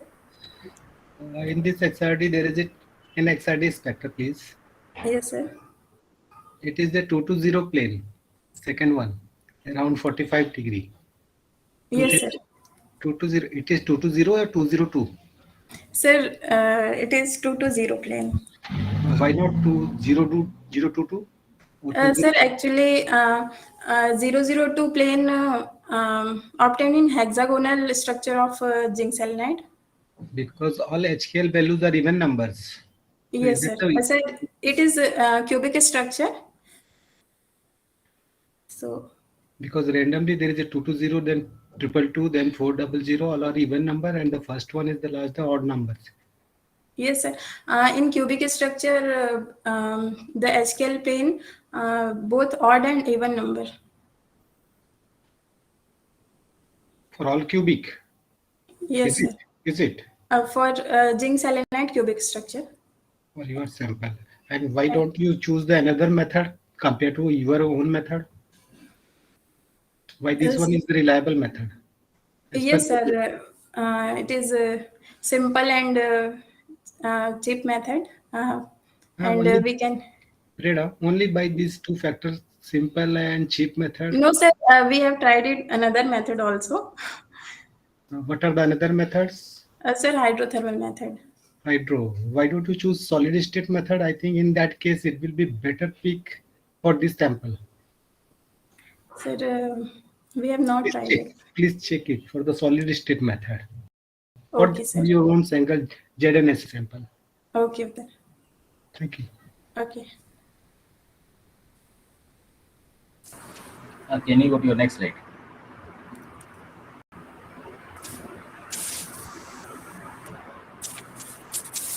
What is the formula you have used for microstrain? Sir, for microstrain, we have used 1 by... sir, for microstrain, we have calculated by beta by 4 tan theta. What is beta? Sir, FWHM. In which unit? Sir, in radian. Next slide. Can you switch on your video? Yes, yes, sir.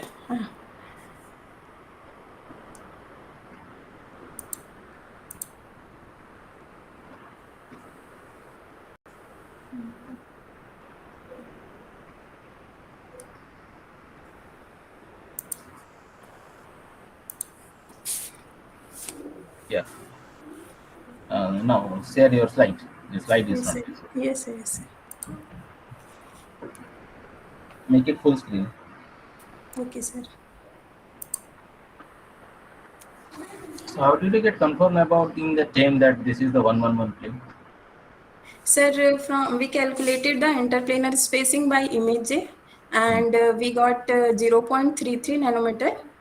interplanar spacing and matched with XRD interplanar spacing. Okay. Then next slide. Okay, sir. Okay. In this UV visible, Yes, sir. what is your absorption peak? Sir, it is a broadband peak of between 400 to 460 nanometer. And for calculating the band gap, which equation you have used? Tau plot. Tau plot. What is the n value you have taken to be 2?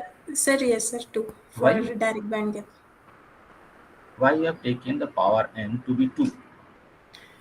Sir, zinc selenide shows direct band gap, so we have used power 2. Just repeat this experiment. Okay, sir. If you checked your literature, Yes, sir. this band whenever we calculate this optical band gap, Mm. the first values will be linear, which is parallel to x-axis, or the values will be at the 0 level. Then there is an enhancement, and then the linear curve is being plotted in the enhancement part. What you have taken a linear curve, the red line, Okay, it doesn't sir. have any data even, Okay, sir. but you have plotted a straight line. Are you getting me? Yes, sir. Yes, sir. Next slide.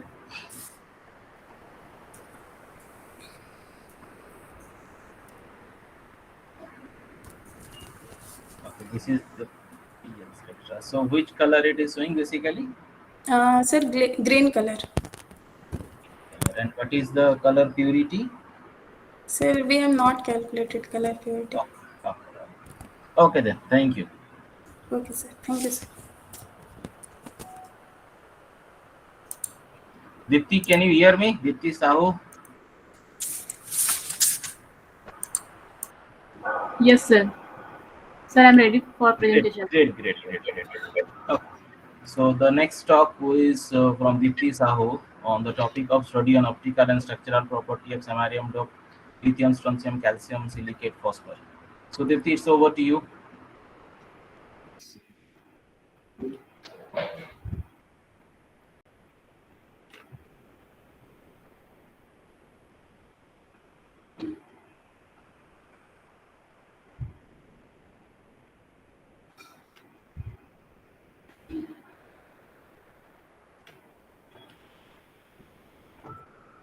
Hello, sir.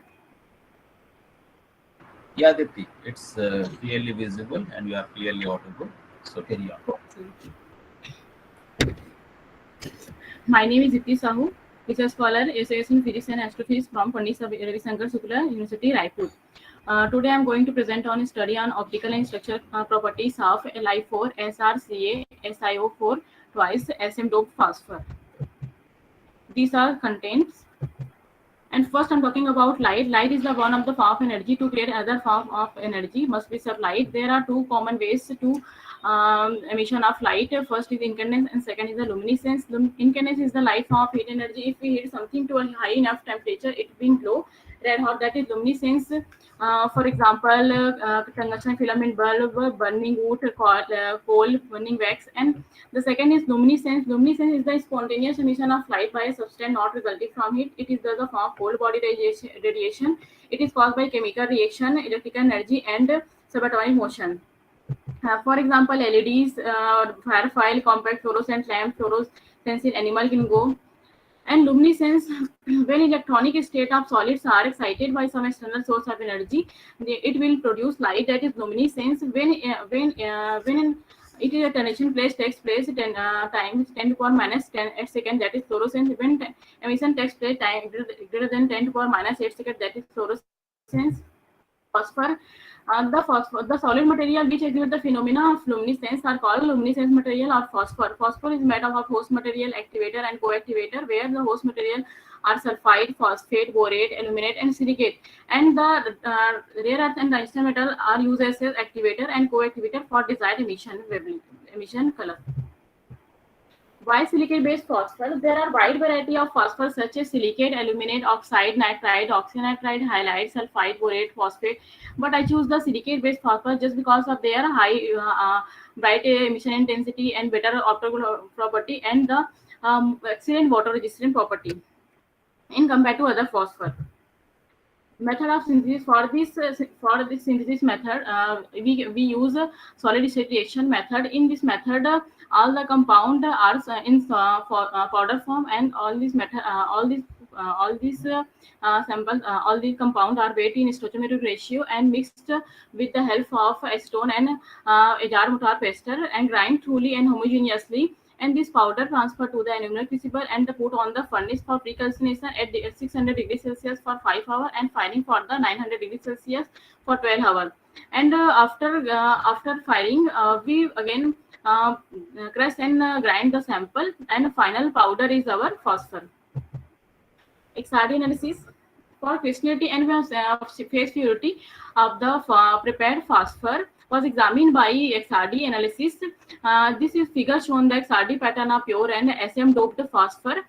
It is clearly seen that all the peaks are well matched with their standard JCPDS data at 30763. It is also clear that doping does not affect the host crystal structure, and the calculated crystalline size of the prepared phosphor is 82.734 nanometer. Photoluminescence spectra. It is also the types of luminescence which is due to the absorption of photons. And first peak is shown citation spectra of SM doped Li4SR CSI4 twice phosphor, which is carried out emission wavelength 599 nanometer.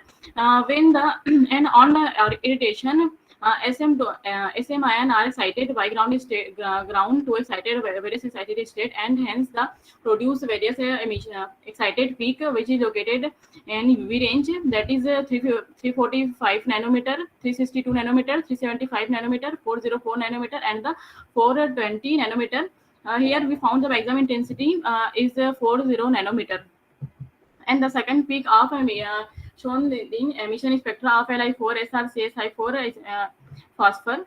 Here under the excitation of 404 nanometer, we found the two more intense emission peak is located at 564 nanometer and 5 nanometer, and another 3 peak found which is located at 646 nanometer, 670 nanometer, and 4709 nanometer. And this is the PL emission spectra for different concentration of SM doped phosphor. Here we found the all the emission peak are same position, and no doping effect in the position.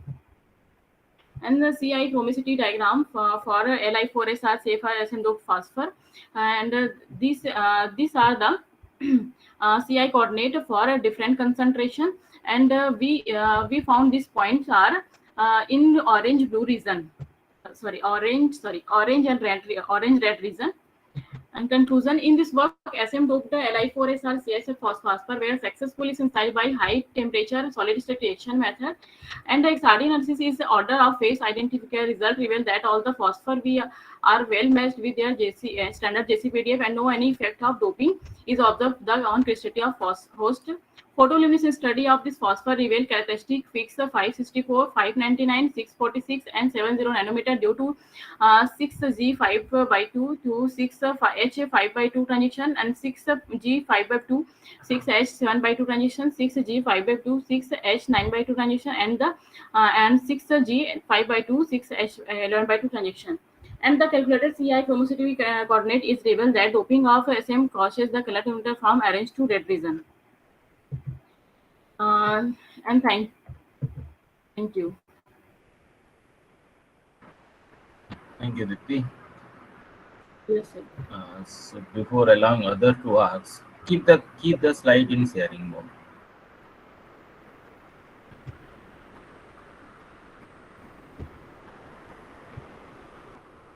Fine. Before going to allowing other participant, I have few queries. Can you go to your PL plot?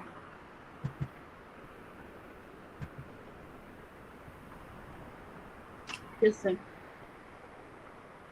How many peaks you can able to see in your emission spectra? Sir, there are 5 peaks where 2 peak is more intense, which is located at 564 and 595, 590 nanometer. Have you checked your literature that samarium has how many prominent peak? Sir, there have 4 to 5 peaks. If 670 is a peak as per you, then why not 690? Both are having the same intensity. Sorry, sir.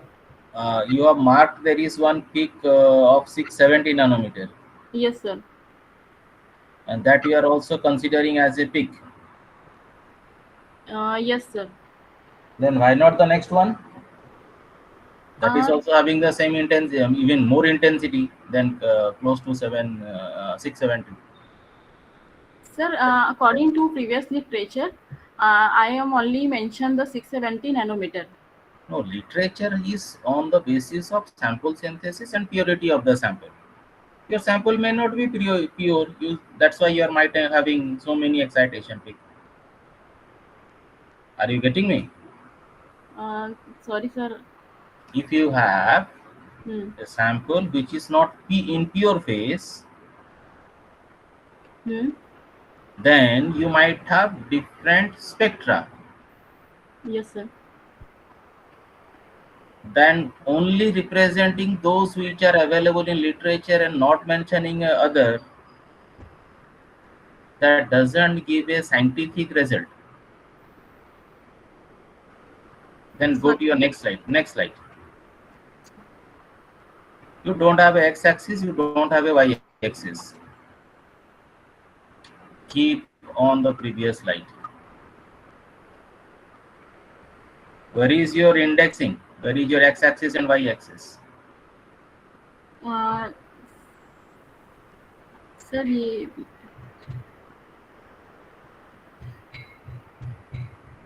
sir, actually, this is mentioned, but then I put this slide on this PPT, but these are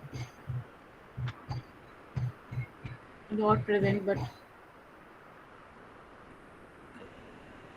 But here you have mentioned 4 peaks instead of 5.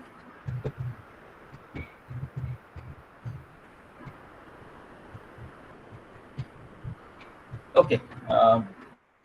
Before coming for any presentation, must have go through a good literature survey and also be sure that your sample what you have prepared that is in single page. Okay, I am sir, done. Any other participants or Vinod sir, if you want to interact?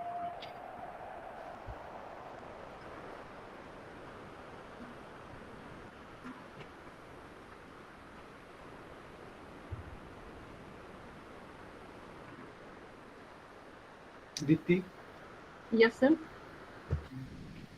you have taken samarium 3+. Why Yes, don't sir. you choose samarium 2+? Because there is a possibility of +2 and +3 can coexist there. Sir, actually, in current research, I choose the samarium 3+. I'm also trying samarium 2+ in my further research. Which is better, 2+ or 3+? Sir अभी तक मैंने try नहीं किया पर मैं जरूर try करूंगी sir. Please check, ठीक, right? Yes, sir. Thank you.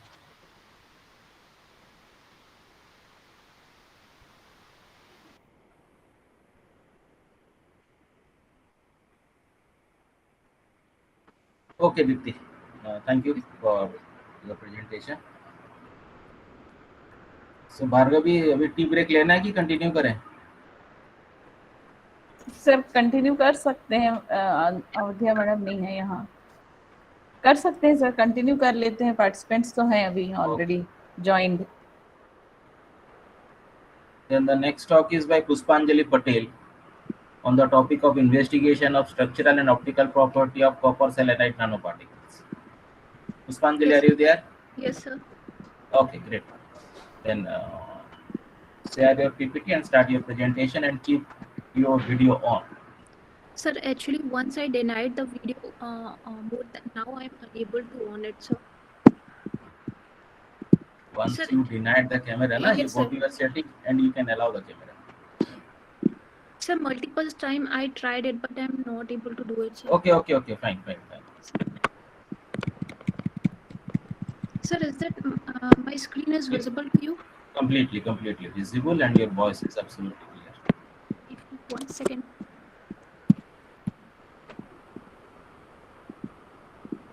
Okay, sir, am I audible? Yeah, you are audible.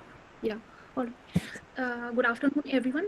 My name is Pushpanjali Patel, research scholar in Dr. Hari Singh Gaur Vishwavidyalaya Sagar, and the topic of my presentation is investigation of structural and optical properties of copper selenide nanoparticles.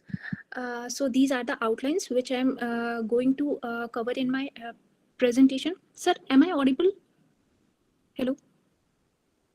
Yes, you are audible. All right. So starting with the introduction, that copper selenide is a first and sixth family metal chalcogenide semiconductor consisting copper and selenium element. Interestingly, as a kind of binary compound, copper selenide can exist in wide range of stoichiometric compositions such as CuSe, Cu2Se, Cu-Se2, and Cu3Se2. Etc. and non-stoichiometric compositions such as Cu2 minus XSE, and it can be constructed into several crystallographic form. It shows both the direct and indirect band gap.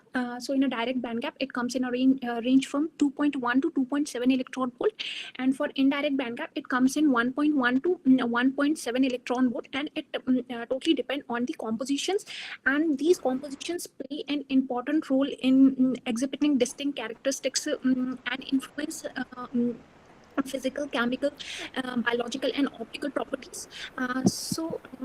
Here are the various compositions of copper selenides are given here, and corresponding to that, these are the crystallographic form, and they're having different structure. As CuSe is having a clock magnet crystallographic form, and corresponding to that, it has hexagonal structure, and CuSe2 has crystallographic form of marcasite, and it has orthorhombic structure. For Cu2Se, it has berylloid crystallographic form, and corresponding to that, it has a cubic structure.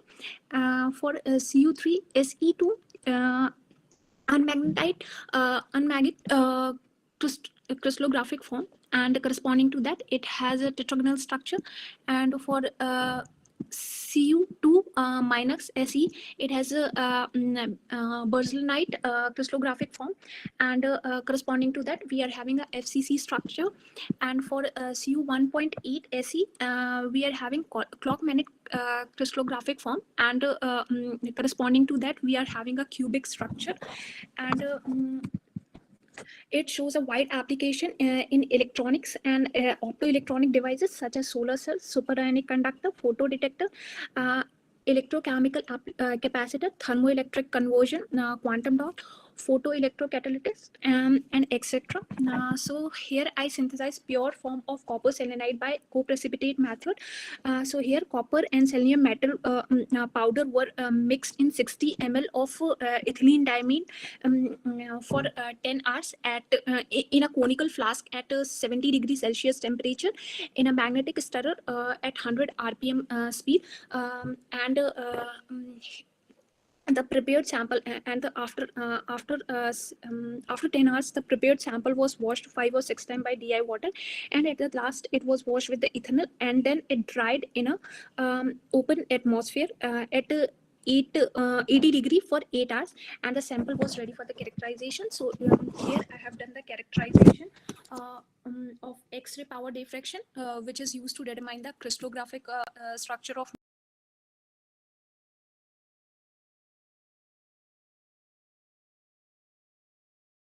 specimen, and it provide the information about the morphological and the structure. And for UV visible spectroscopy is used to in chemical it is used for the absorption of light, and for FTIR spectroscopy was used to identify the organic and polymeric that material. And here are the result and discussion. So Here the graph was plotted between the 2 theta and the intensity, and these spectra, that XRD spectra was found to be cubical structure with the 5 major Bragg reflection peak, and these peaks are of Cu 1.8 Se, which was matched with the JCPDS card number 71004, and here I determine the interplanar spacing by Bragg's equation, and which is n lambda is equal to 2d sine theta, and for lattice parameter I use a formula that A is equal to d under root h square plus k square plus l square, and the particle size was determined by the Shearer's formula, that is d is equal to k lambda upon b cos theta, and here the dislocation density, that is a dislocation line per unit volume of a crystal, that it is equal to 1 upon d square, where d is the crystallized size, and here the microstain was determined by beta upon 4 pi, beta upon 4 tan theta. So these are the structural properties of Cu 1.8 Se nanoparticles. Here I have determined the interplanar spacing through that formula, and these are the lattice parameter, and that lattice parameter was nearly equal to the reported data, and these are the crystallite size. The crystallite size was around 20 nanometer, and these are the dislocation density, and here's the microstrain. Now moving to the next characterization, that is a transmission electron microscopy. So here it clearly reveals the self-combining of nanoparticles as a building block to form an agglomeration of a nanoparticle, and these are the HR10, which is used to measure the interplanar spacing value, and these interplanar spacing value is matched with the XRD data, which XRD data means through the XRD data I also calculated the interplanar spacing. That data is exactly matching with this one.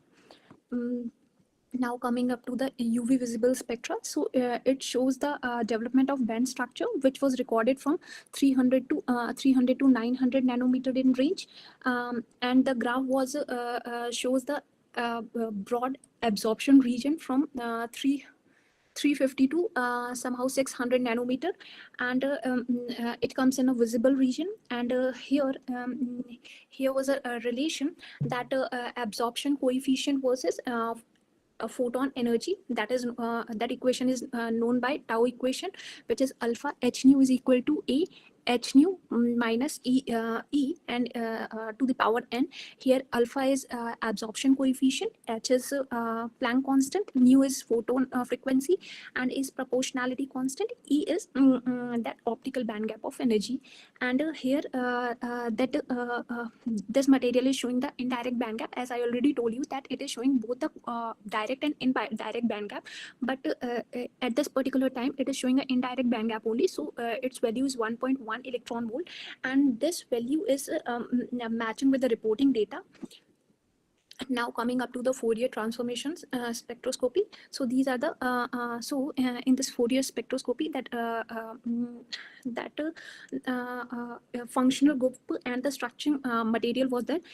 So here the spectra was measured from 500 to 350 centimeter per centimeter, and in this region that this transmitted peak that is 794 and 677 peaks are of bending vibration of CuSe nanoparticles.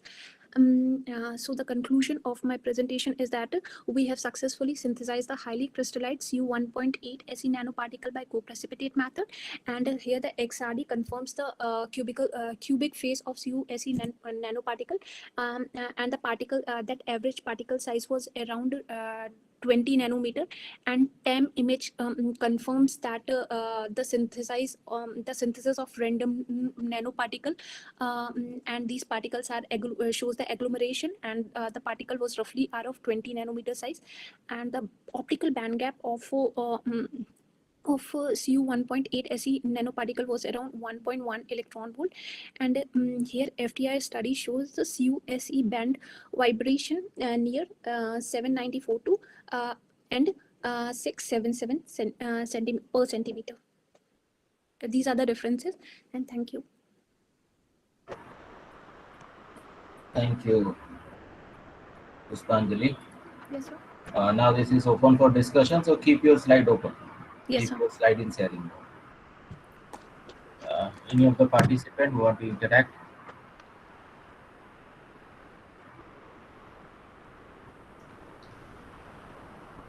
Vinod sir. Sir.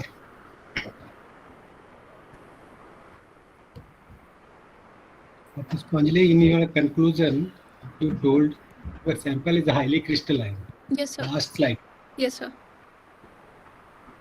In the first line, you say it is the highly crystalline nanoparticle, and on the fourth line, TEM image confirm it is the randomly shaped particles. How Sir, you can correlate it? Actually, sir, by XRD pattern, I can see that these peaks are very intense. So through this, I concluded that it is highly crystalline. And Right. on the other hand, when I see the TEM image, in that TEM image, these particles are forming. These particles are from the nanoparticles, but they are shows the agglomeration. Okay. Yes, sir. Have you taken the same image? No, sir, I didn't. Because from the TEM you can only find from the bulk, Yes, not sir. from the surface. Yes, sir. For the surface particle, you have to take the same image also. Okay, sir. Please check. Yes, Thank yes, you. sir. Okay. Thank you, sir. Okay, Puspanjali. You said that you have prepared nanoparticles, Yes, sir. but your XRD is purely your XRD. Is it showing any nature of nanoparticle or polycrystalline material? Sir, it is showing. Sir, Okay. sir, I don't know. Okay. I mean, Then sir, check your JCPDS indexing. What you have done? Yes, sir. Is it matching with all the peaks? Yes, sir. Actually, few peaks are not matching with it, but That means but the intensity of that peak is very less. Sir, as you can see here in that point, it is the intensity of that peak is very less, and these very three less peaks. comparison to whom? It's almost 90% of your 111. Actually, sir, these three peaks are highly intense. That 1-1 plane, 2-0, and 3-1-1 plane are intense peak, and these are around the 5% or 10% peak. The intensity of that peaks are around 10% or 15% only. Just to increase, just to show these lines, that I just increase it. Although the intensity, that point, the intensity is very less. So the JCPDS file, what you are seeing on red, that you have simply drawn lines Yes, on the plot itself. Actually, sir, the intensity. These are the major peaks. That 1-1 peaks. Puspanjali. Yes, sir. Just listen what I'm asking. Yes, sir. The JCPDS peak which we have mentioned, those are you have drawn or you have plotted?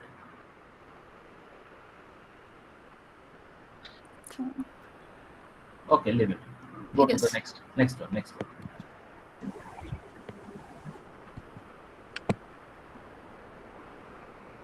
Your UV visible plot.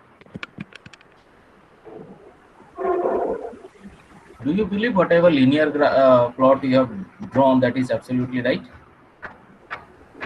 Sir, yes, sir. According to me, yes, sir, it is right. What about your x and what about your y-axis? Sir, that x-axis is an energy that for the photon, and this is for alpha h nu. Do you have any value in your y-axis plot? Sorry, y-axis in this plot? Yes, sir. I have a value, but I remove it. Where is the value? Sir, I removed it. Even your absorption also there is no. Yes, sir. There is some value. So whenever you come for presentation, yes, sir, the people are either research scholar or postgraduate student. No, sir. We are researcher scholar. Research scholar, when you are coming for presenting, at least you have a look on your PPT what you are presenting. Yes, you don't have a value and you are claiming. Sorry, sir. Okay, thank you, Puspanjali. The next talk is by Bhagyasri. Yes, sir, I am ready for presentation. I am sharing. Great, great, great, great.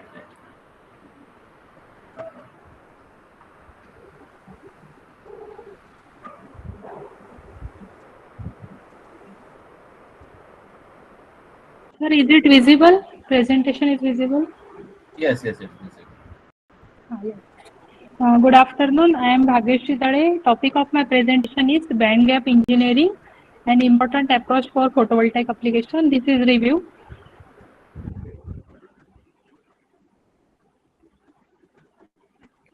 First of all, we will see motivation for the study of this topic.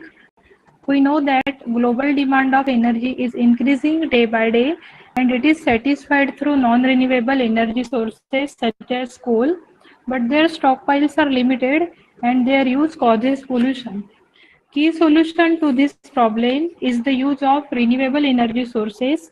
Out of all renewable energy sources, solar energy is the best option because it is clean, abundant, and easily available.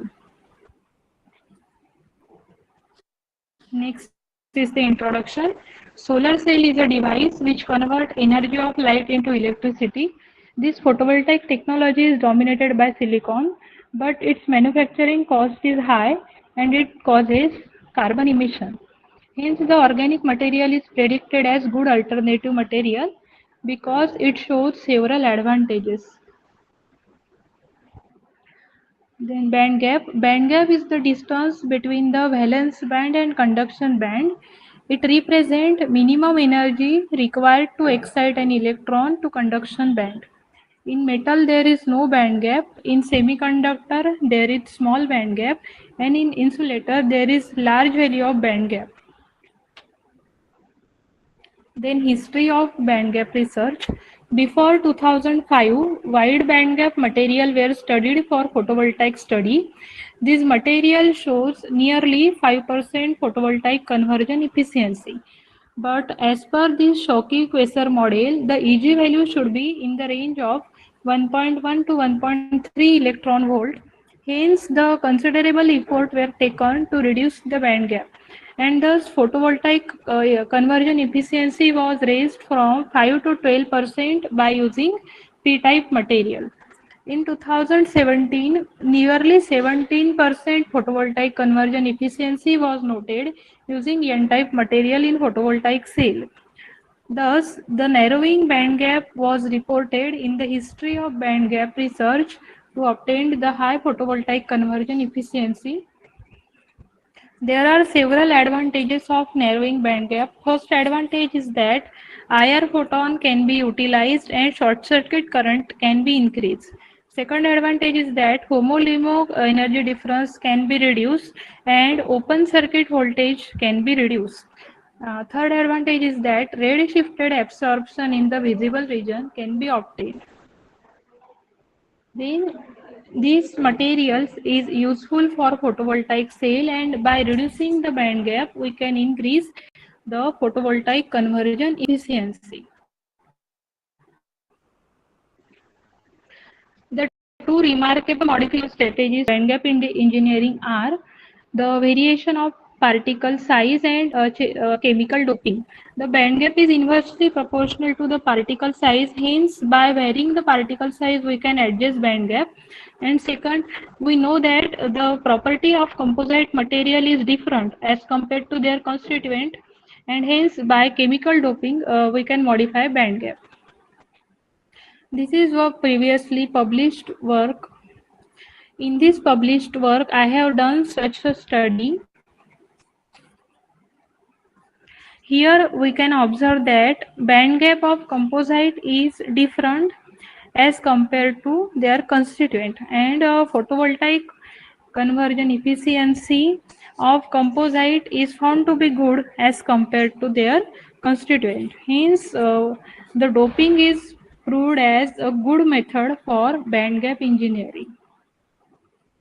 The conclusion, band gap engineering is extremely important and it plays a key role in light harvesting and conversion. Various modification strategies are suggested by various groups.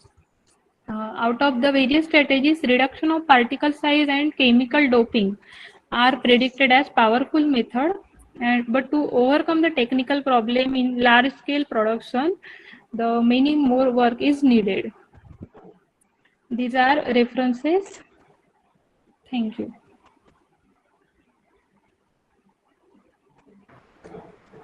Thank you, Bhargavi.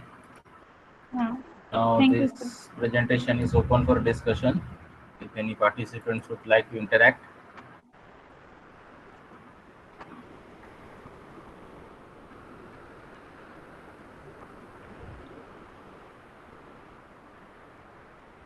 Jena, sir. Sir. Yes, sir.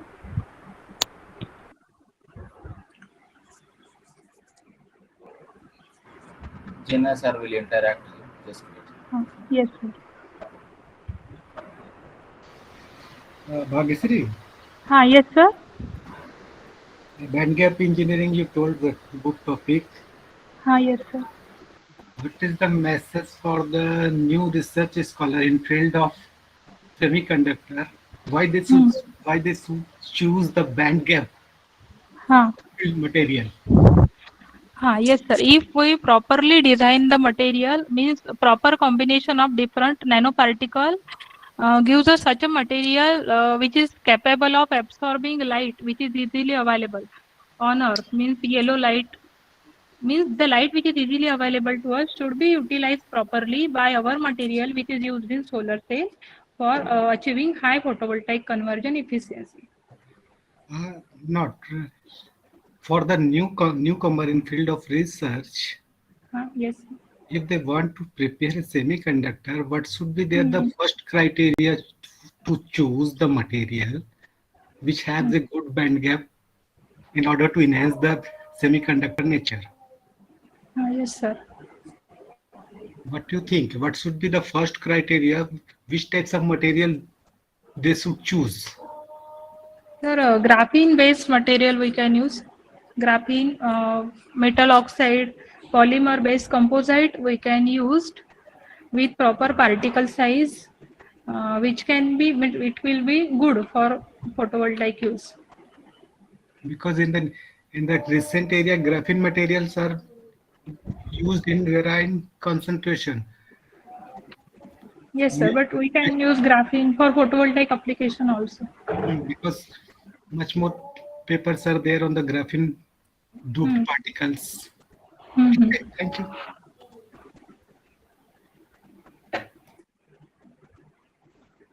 Yes, sir.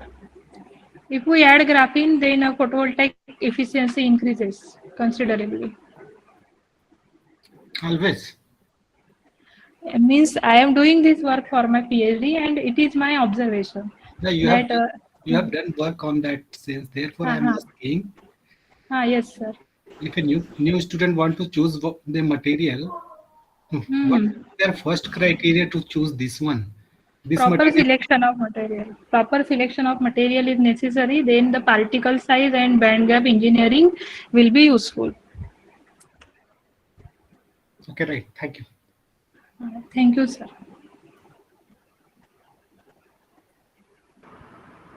Okay, Bhargavi, hold on. Yes, sir. Yes, sir. Okay. How this band gap energy is related to photovoltaic efficiency? Band gap, sir, there is different plot, means photovoltaic study is the different graphical study, and band gap I calculated from UV visible spectra. If the band gap is suitable, then it can properly absorb the sunlight, and listen. If I am wrong, just correct me. Yes, Your title is band gap engineering, an important yes, approach for photovoltaic application. Yes, sir. So Right. for photovoltaic application, you are proposing a method how the band gap can be tunable. Yes, sir. That's why my question is, what is the relation between the band gap and the photovoltaic application? Sir, if band gap is proper, then it will efficiently absorb light. If the band gap is proper, Kindly it, give a scientific answer sir, rather sir, than give band a gap, thoughts. Band gap sir, between what is the range of the band gap? sir, band gap should be nearly 1.5. It is means ideal value for For photovoltaic photovoltaic. application.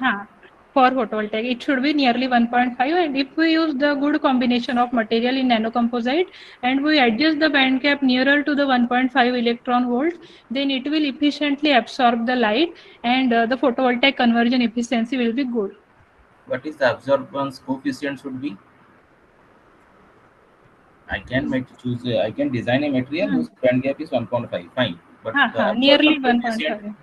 the transparency and the absorption coefficient also plays an important role in photovoltaic application. Sir, actually, I calculated energy value from UV visible spectra, and if it is near to 1.5, then I go for the Visible next spectra, study. only the absorbance and transmittance is coming up. So from the lambda max value, we can calculate the value of E energy. So I focus on that only. Can you show your that value of so your UV visible spectra? Yes, sir.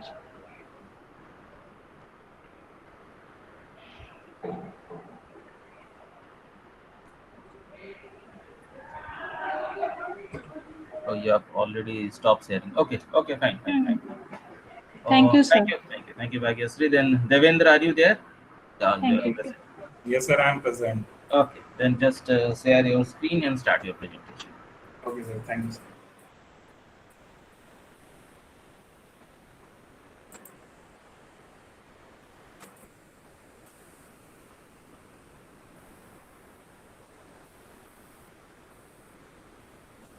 So this presentation is visible?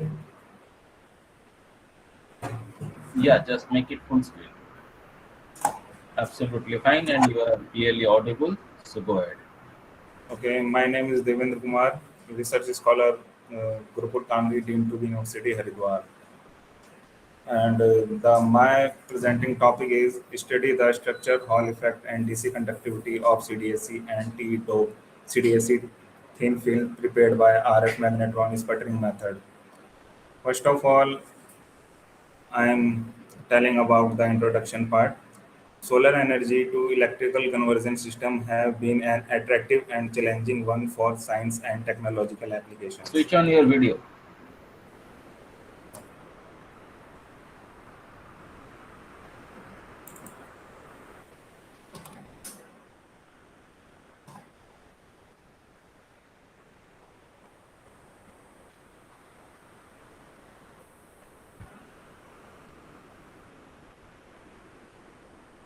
Am I visible?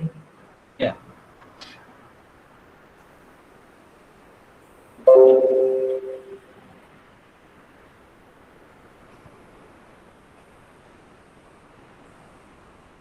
The presentation is visible or not? Yes. Now it is absolutely fine. Okay, the second 6 semiconducting material are very interesting and potential candidate for these ever advancing technological fields. Recently, ternary alloys of semiconducting material have received much attention in the fields of optoelectronic devices and solar energy conversion. And also they are the interest because of their wide range of band gap. So here the material specification: cadmium selenide is a black to red black solid that is classified as second 6 semiconductor of the N type. The spherulite CDSC structure is unstable and converts to the wordite from form upon moderate heating. The transition starts at about 130 degrees centigrade and at 700 degrees centigrade it completes within a day. CDSC material is transparent to infrared light and has been limited use in photoresistors and these windows for instruments utilizing IR light. The second one is tellurium. Tellurium is a semi-metallic, lustrous, crystalline, brittle silver white element. It is usually available as a dark gray powder.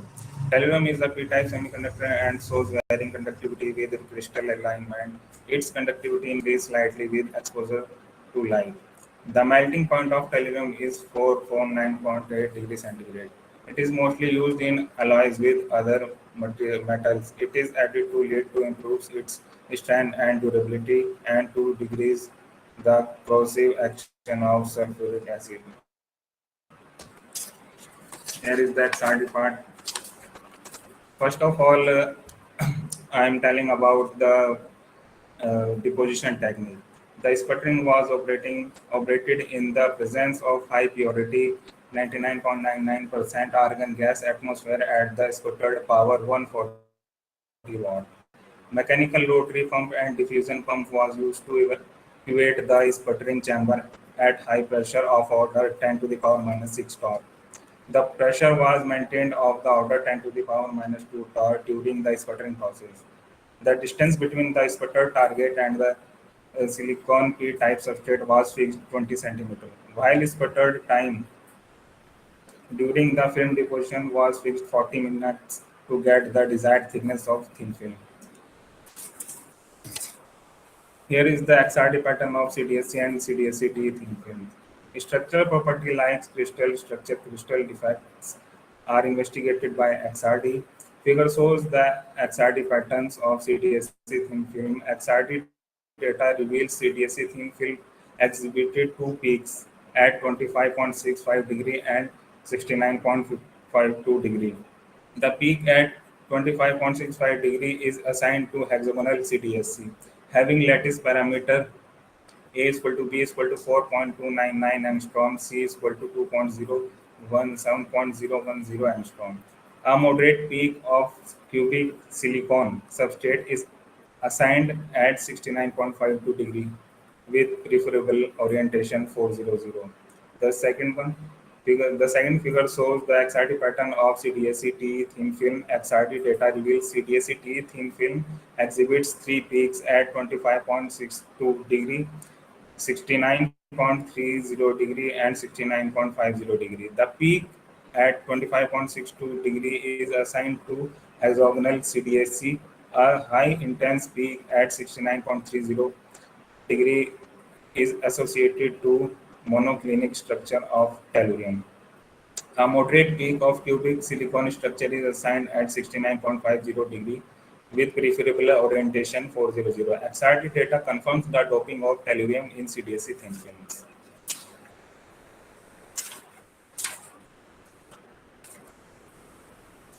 Here the SAM images of CDSC and CDSC-T thin film. SAM was used to realize grain growth and surface morphology. Figure displays the surface Devendra, morphology. if you don't mind, are you reading or are you presenting? Sir, I am presenting. But what I believe you are simply reading from a sheet. So it's my notes by my handmade notes. So why don't you share that we can also read directly instead of listening from you, your hand note. If we can put it there, it will take less time to go through. So for the proper presentation presentation doesn't mean that you simply write down and read that. Okay. Can you wind it up a bit? Just wind it up and be fast. Huh? Okay, sir. Figure displays the surface morphology images of the deposited CDSC and CDSC-T thin films in micrograph. Just tell the conclusion. Just tell the conclusion that what is the difference after doping. No conclusion of see. Listen. Go to your SEM graph. SCM graph.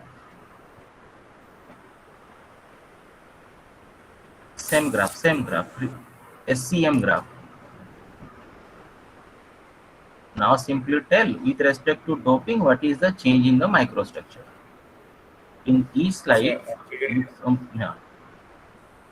after doping, the particle size getting small and film deposit uniformly. Actually, we can't able to see which is the doping and which is the raw. There is no indexing of ABCD or either with respect to X. So left one is without doping and right one is with doping of tellurium. Then there are 8 figures basically. So what? It is the same at a different magnification. Yes, sir, different magnifications. Okay, what is the telenium percentage? Around 7%. Around 7%. okay. Then go to next slide and simply again represent what is the change in your result. So can I explain the No, IV? not required. What is the change that you simply explain? The CDSC thin film of CDSC and CDSCT were deposited on SiP-type substrate by RF magneton sputtering. The XRT confirmed the presence of tellurium within CDSC, which shows a high intense peak of tellurium. And you are reading the XRT part, I think. You are at the that IV. You are at the IV measurement. With the doping, what is the change that you just explained? the conductivity of CDSC converts to P-type after doping. Earlier it was P-type, na? The tellurium is P-type, and after doping within CDSC, the thin film also converts to the N-type to P-type. Okay. Then next slide. Sir, here is the IV characteristic and the Hall measurements parameters. The T-dopant affects the mobility, carrier concentration, conductivity of CDSC thin film. T-doped CDSC is altered the conductivity from N-type to P-type conductivity. After the detailed study of DC conductivity and Hall effect of CDSC and T-doped CDSC thin film, it is concluded that it is make a suitable homojunction solar cell using N-type CDSC and P-type CDSC.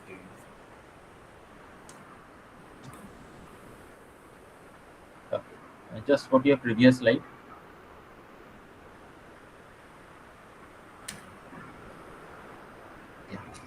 In the first part, you have written thin film, then the DC resistivity, then DC conductivity. Yes, sir.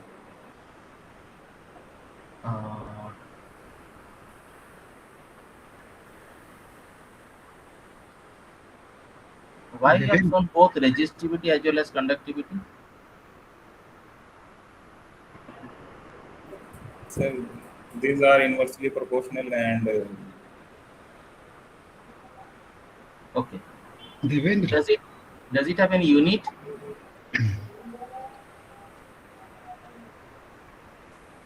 Devendra, may I? Yes, sir. Sure. Vinod sir, sure. Devendra, can you hear me? Yes, sir. Devendra, are you a research scholar or you have completed your PhD degree? Sir, I am research scholar and I am doing PhD.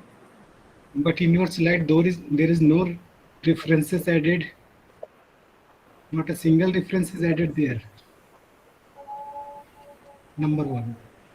You should add references in your presentation, I think. Okay, sir. And one thing, what was the thickness of your film, CDSC?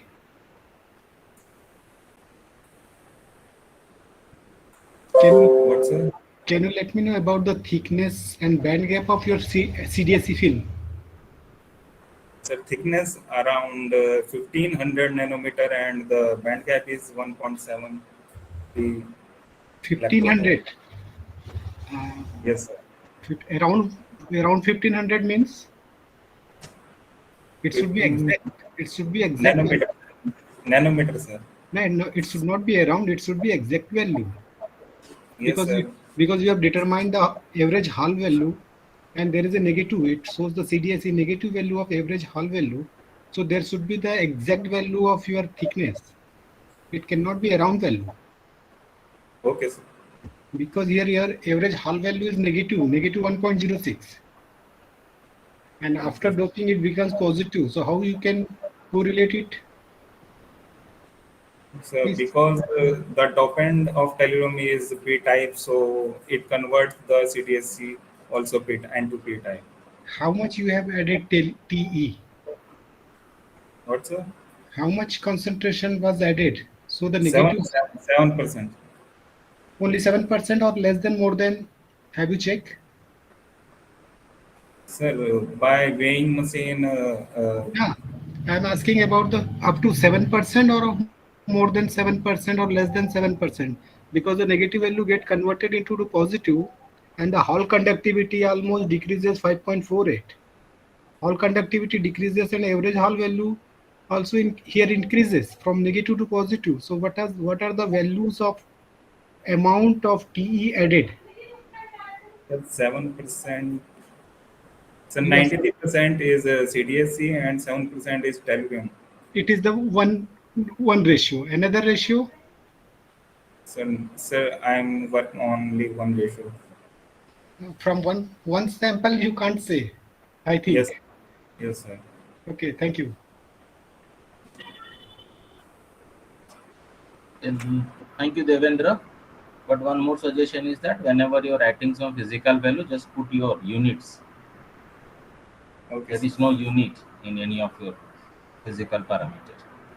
Okay. So the next talk is from Desraj. So Desraj is already ready. So just share your PPT and start your presentation.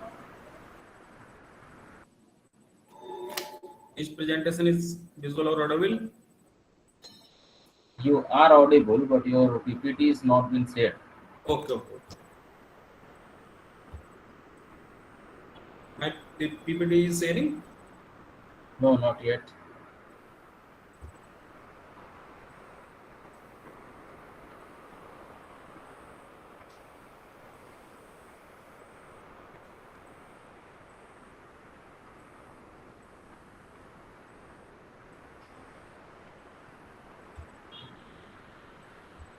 Just a minute.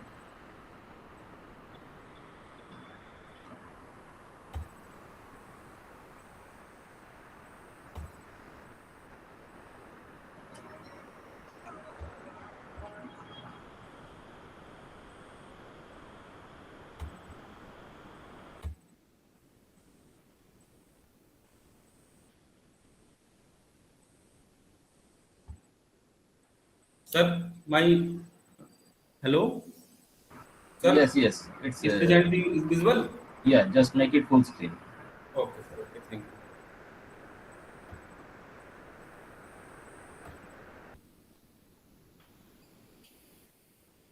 Good afternoon, sir.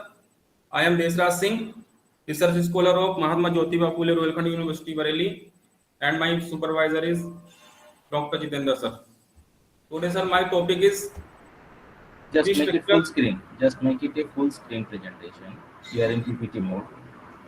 Full screen is not visual. Screen is visible, but make it a full screen. Press F5 on your keyboard. Okay, sir. Okay, sir. Yes, fine. The structure, today my topic is the structural, thermal and electrical properties of the double salt conducting composite proton electrolyte for fuel cell. First of all, fuel cell is a device which converts chemical energy into electrical energy. These are some basic facts of the fuel cell. The fuel cell, they generally use hydrogen as a fuel, produce electrical energy without combustion, and byproduct is water. So the fuel cell is the very good source of renewable energy.